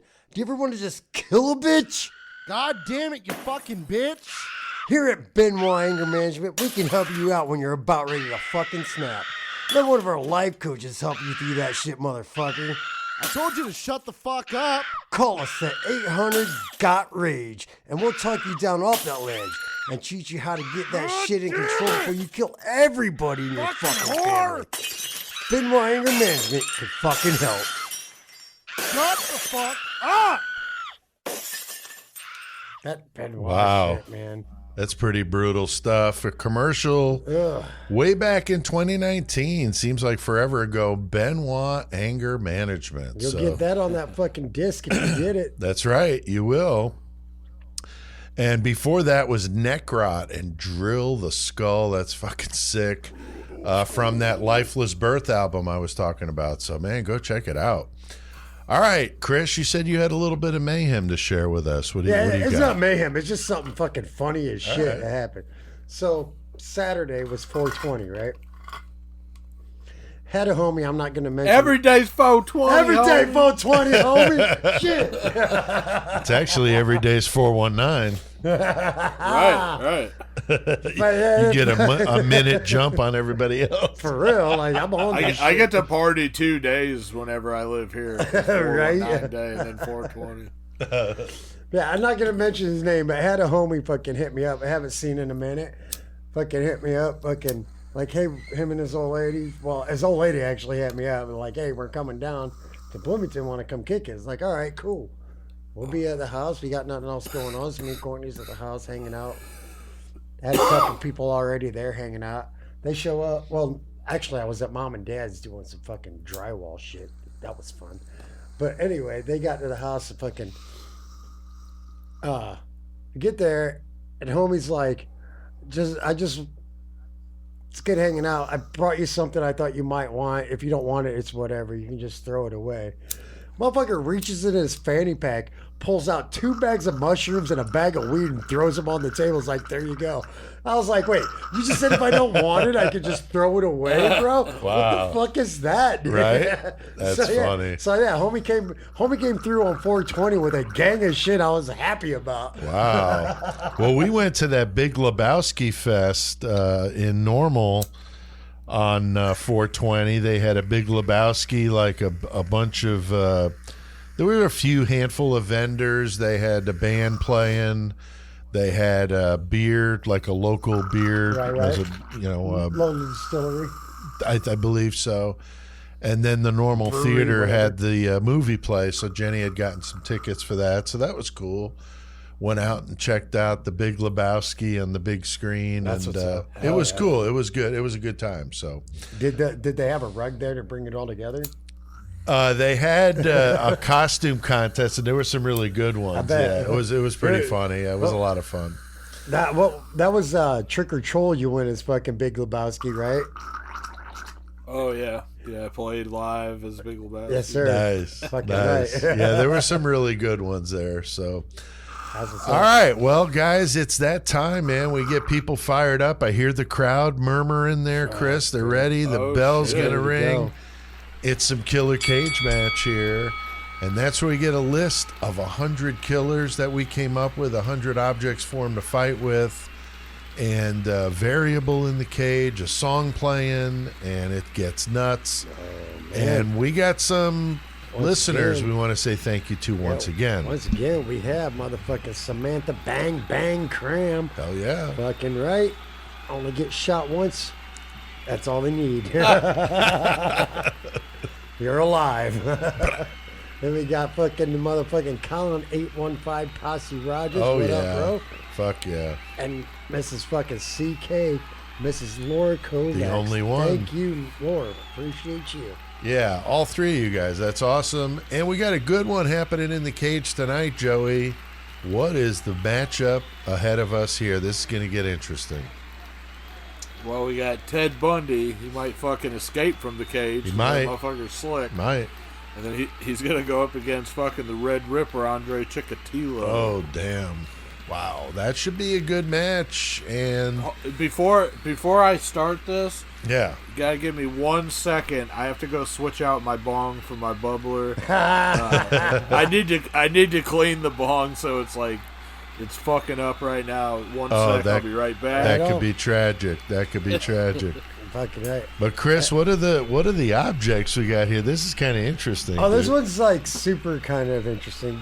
Because tonight they got themselves a fucking chainsaw Yeah, and a cock ring. a cock ring. Wow, I Like- don't know what the hell they're gonna do with that, but I'm not 100% sure. I don't know. either. But that chainsaw could get All right, gnarly. what do we got? We got a chainsaw and a cock ring. Yeah. Yeah, bro. Pretty wild. So that'll be interesting. And then Joey, what about the variable? This is interesting.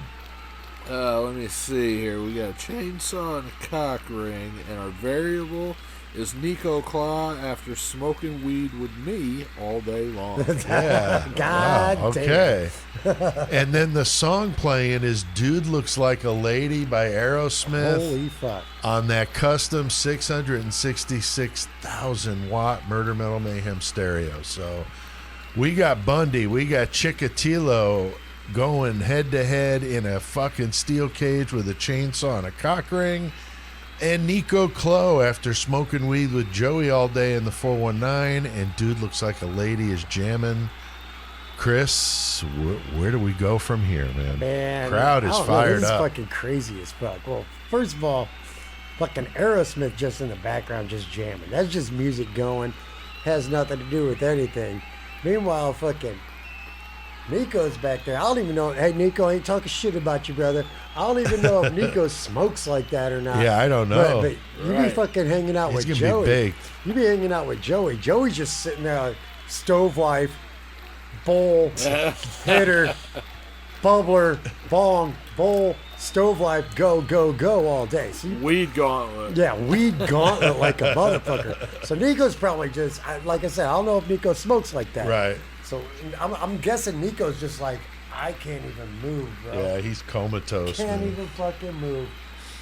So fucking Andre Chikatilo, he's looking around, sees that chainsaw, sees that cock ring, but before he can even move, he fucking trips and falls his own self on. Well, while he's moving, he fucking trips and falls and cuts himself on the blade of the fucking chainsaw. So he sees blood. So now he's got a hard on. Oh, wow. He grabs that motherfucking goddamn cock ring and he puts it on his dick. He's like, blood's the only way you can get a fucking boner. Right. He's like, I gotta keep this. Right. Fuck yeah, I gotta keep this boner. So he takes that cock ring, shoves it on his dick. He's like, now I have to find a child to fuck. Meanwhile, Ted Bundy's like, huh, that chainsaw looks pretty cool. Fucking goddamn Chikatilo does not look like a lady. Fuck, what do I do now? So he looks at the chainsaw and he just fucking says fuck it. He just fucking cuts fucking Chikatilo's head off with the chainsaw. He's like, the throat hole kind of looks like a vagina. So he just starts fucking Chikatilo's throat. And he just walks away and is like, fuck this. I'll come back when the body's rotted. Meanwhile, Cashman and fucking Nico are still over there getting blazed. I'm going to give it to the weed on this one. Okay, all right. That's interesting. Joey, what about you, dude?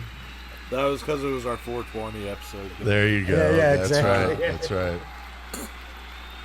Well, I think in this one, whenever the bell rings and the crowd's going wild, you hear fucking Dude Looks Like a Lady. I mean, that's just some riffs by Joe Perry right there. That motherfucker's Right. rocking and rolling. Boston in the house, you know.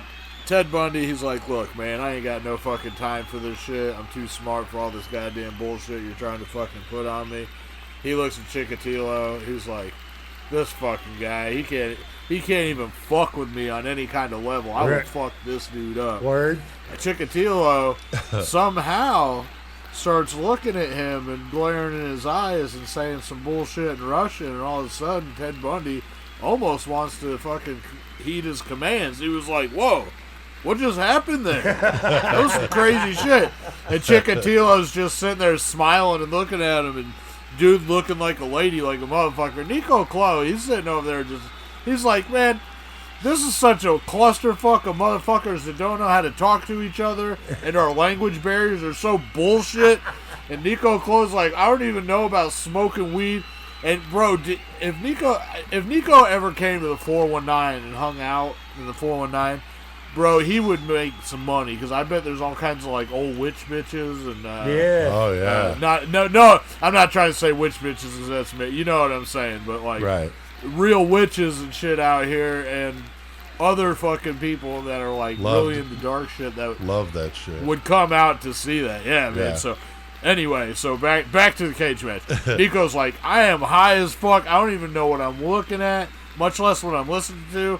He's like, dude looks like a lady. This is some lame shit. I would rather be listening to some fucking, Carcass or something while I'm watching Right. the cage match. Shawback's like, bro, you think I can't just put Carcass on the fucking Bluetooth on our 666 watt speaker system? Fuck this Aerosmith. Click, and all of a sudden, Carcass, fucking Necroticism's playing. Nice. Nico's like, okay, this is way fucking cooler. Dahmer, he's like, or Dahmer, fucking Bundy, he was like, oh God. He's like, I can just waste this dude's blood. We got some variables, so why don't we have a little bit of fun? So he takes the cock ring, tosses it to Chikatilo, says, hey, bro, you think it'll work because you can't never get your goddamn dick hard? Chikatilo is just looking at the cock ring, still smiling like a motherfucker. No one knows why this dude's smiling. He's still got Dude Looks Like a Lady playing in his head because he actually liked that song. He don't know about this Carcass shit that's playing. Right. And so fucking, he was like, man, what if I just take this chainsaw and I just start cutting all these motherfuckers up as I'll put them under my spell again? What's his name? Bundy. He's not having any of that shit. Yeah.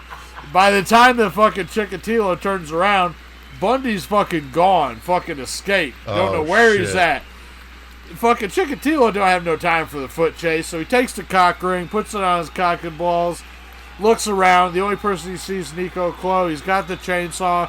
Starts going after him, just thinking about the blood flowing at Nico, gets his dick hard. All of a sudden, he wakes up, and it's just Chikatilo holding on to the bars of the cell in his fucking courthouse appearance during his trial, but he thinks he's in the Murder Mill Mayhem ring winning. Oh, shit. It was all just a dream. Damn. Nice. I have an alternative ending to this. Yeah, is that Chikatilo, Bundy gets a hold of the chainsaw first, and he's a fucking lawyer, college boy. He don't even know how to start the fucking chainsaw. So he's like wussing out. He can't even use it. Well, while he's fucking with that, I like what you were going with Chikatilo with the cock ring. So Chikatilo takes the cock ring. Now, he looks over, and fucking Nico's not used to smoking weed, let alone smoking weed with Joey all day long, so he's just passed out. Nico's just like, fuck it, he's sleeping. So it's just Chikatilo now puts the cock ring on and beats Bundy to death with his dick. Giving it to Chikatilo. Yeah, because he's fucking like got this raging fucking hard on, and he just beats Bundy to death with his dick. I forgot I originally had this whole thing I was going to say about how Nico was going to be like, smoking weed with Joey was some pussy shit because I've been high on fucking blood. right. All right, I can't fuck with you, Yeah, But right. yeah, no, I like your alternative. I think if we put all three of ours together, It's always fun. I haven't weighed in on in a while. It just kind of came to me there. Yeah, that's fucking good. I'm getting ready to start this new book. I've actually already started getting everything set up in the program that I use. It's going to be called Chasms of Chaos.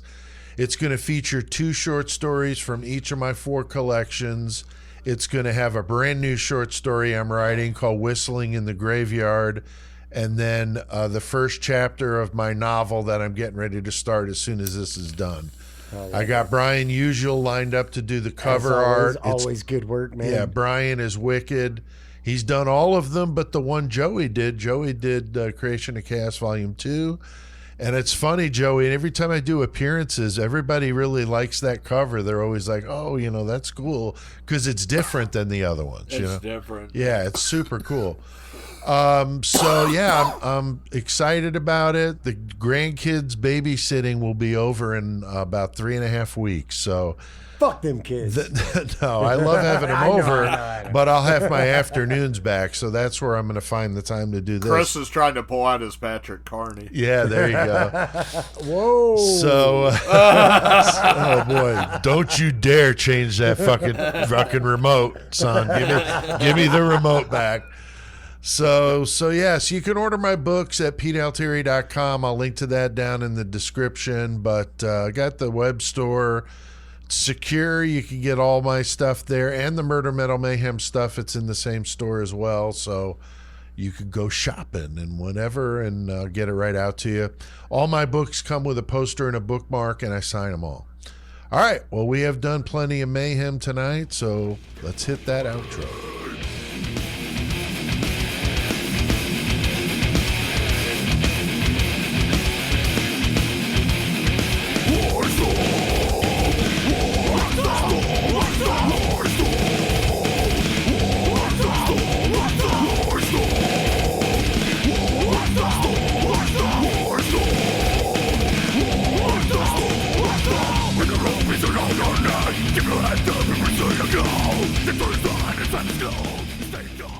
Fuck yeah, that's Claustrophobia, man, and the song War Stomp.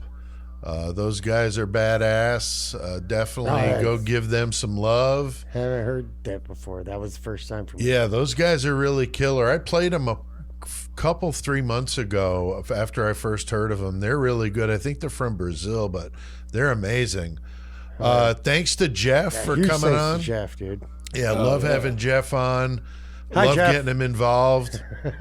And sponsoring this episode as well, because he's got that new book coming out July 2nd on Wild Blue Press. So I'll link to that in the description below. You can pre-order it and get your order in. It's going to be good, I'm sure. Bumper music tonight, Joey. Who did we play? Tonight we played Necrot, Laceration, and Claustrophobia. Hell yeah. Sir. And the metal Always. segment, Chris. Always the great metal motherfucker by the one and only Crysis. Hell yeah. And Murder Metal Mayhem intro is Crawl Space by Low 12. Thanks to everybody out there listening, you guys on YouTube for watching. We keep seeing those big numbers coming in and appreciate everybody. However Yes, you sir. listen, watch, Ma'am. both, whatever. Yeah. We appreciate it.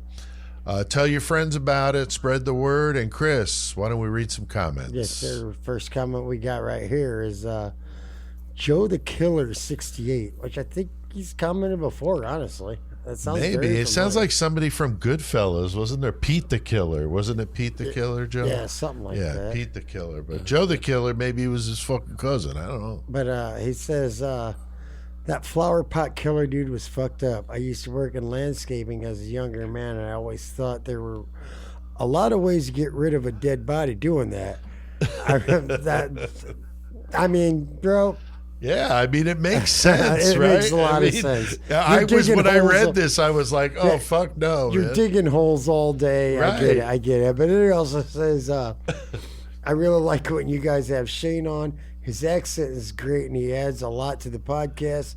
Love the anal blast from Joey Horns High from Oakland, California. Yeah, Joey, were you anal blasting somebody from California? California. We said California. California. Next time I'll have to do like Too Short of the Loonies for the Oakland crowd. Word, Right. Do a special rap. Special rap episode. Here we go. Joey, how about that next one, dude? This is from Ava and Zaza. They said on YouTube about the Bruce MacArthur podcast. Hey Pete, Joe, and Chris. He lives 6 miles from my home, and they think he did killings back in 1971. Wow. I bet he Oh, did. Jesus. Yeah, I mean, Yeah, they no said doubt. 74 or there. 5 is when he got to Toronto. So, man, he was, maybe active before that. That's interesting that they commented there on the YouTube podcast. So, Victoria Lee 7270 also commented on YouTube for the same thing, the Bruce MacArthur podcast, and just said simple, man, murder, metal, mayhem rules. So thank Right you, on. Thank you, Victoria Lee. Victoria. And Chris, how Last about that one last we got one? here? We got Julia Schmidt says, I really love all your episodes, but the West Memphis 3 case is a really good one. I listen every week since 2020. You guys helped me through the pandemic here in Long Island. Thanks for that. Well, glad we didn't help you get COVID. Right. Yeah, no, thanks for listening. Yeah, I was Thanks for talking listening, about our yeah. West Memphis 3 episode in a recent video I did when somebody asked me what true crime story affected me. Like, were there any that really, messed with me? And I told him one of them was the West Memphis 3 because of the way that those kids were just like us. Railroaded. They were just like us, teenagers listening to metal Right. that got fucking completely railroaded and fucking horribly fucking. Oh, Damien was on fucking death row for almost went blind over it. So that case was one of them, and I brought up the fact that we did the episode, and that's cool that she liked that. I appreciate it. I'm glad we Julie. helped you through the pandemic. All right, Joey, your distro. Anything you want to mention here as we wind it down? No, just get that fucking Murder Metal Mayhem shit. That's right. I'll have a new Goremonger CD sometime this year. I've got it all ready. I just need to fucking sit down and fucking record it. But Right. it's like the 20th year of Goremonger this year. So Oh, I wanna shit. So I want to put something out. you Oh, know? hell yeah, dude. Definitely. And I've got it. I just goddamn time and shit. You know, Right. Hell yeah. That's awesome. Get the dude. Murder Metal Mayhem shit in the meantime. Yeah, if you need, any thrashy, almost not quite death metal vocals, you let me know. I'll be happy to help you. Oh yeah. All right, you Do can. a whole nation thing. Hell yeah. Dude, I was just gonna say the same thing, dude. If you want to send a track and Yeah, that'd be record cool. vocals, I'll That'd throw be them your cool. way. Like us on Facebook, follow us on Twitter, X, whatever the fuck it is. The YouTube channel's definitely happening. We got the new Throw in the Horns podcast me and Shane are doing. There's a lot of shit going on here. In Support the what we Horns High Network. put the 666 Club is a way you can help out. $3 a month. We appreciate everybody that is a member of the 666 Club. You guys are awesome. Thank you very much. And we can't let them go without hearing a karaoke song, a little blast from the past, so crank it up. And until next time, keep one foot in the gutter. And keep your dick out of a dead dude's body. And keep your hand feeding the geese. And you're to blame, darling. You give love a bad name.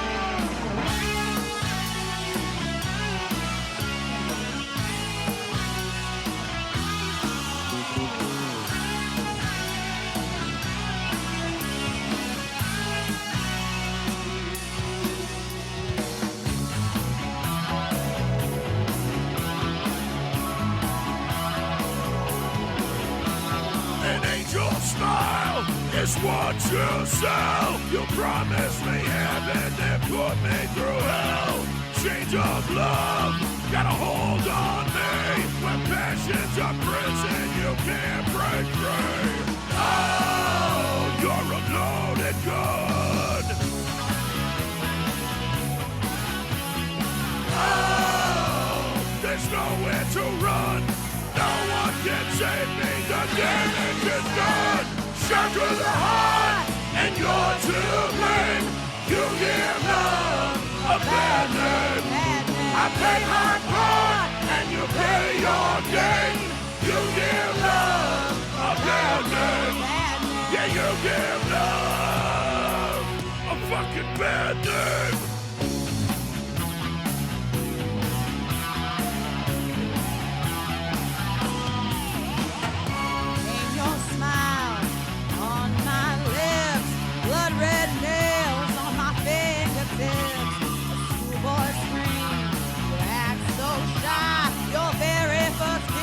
Your first kiss goodbye. Oh, you're a loaded gun. Yeah. Oh, there's nowhere to run.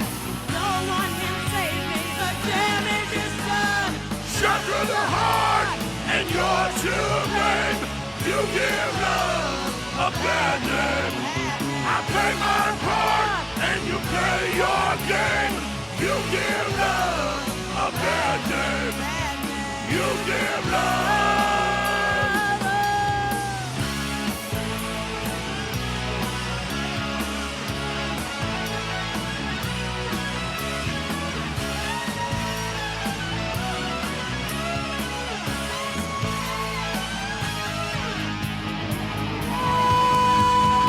Shot through the heart, and you're to blame.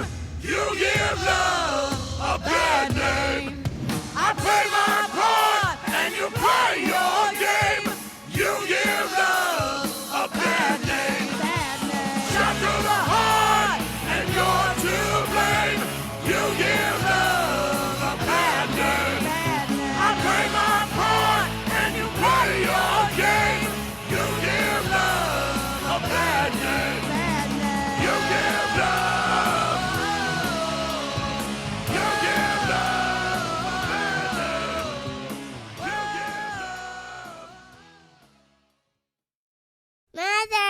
Mother, man.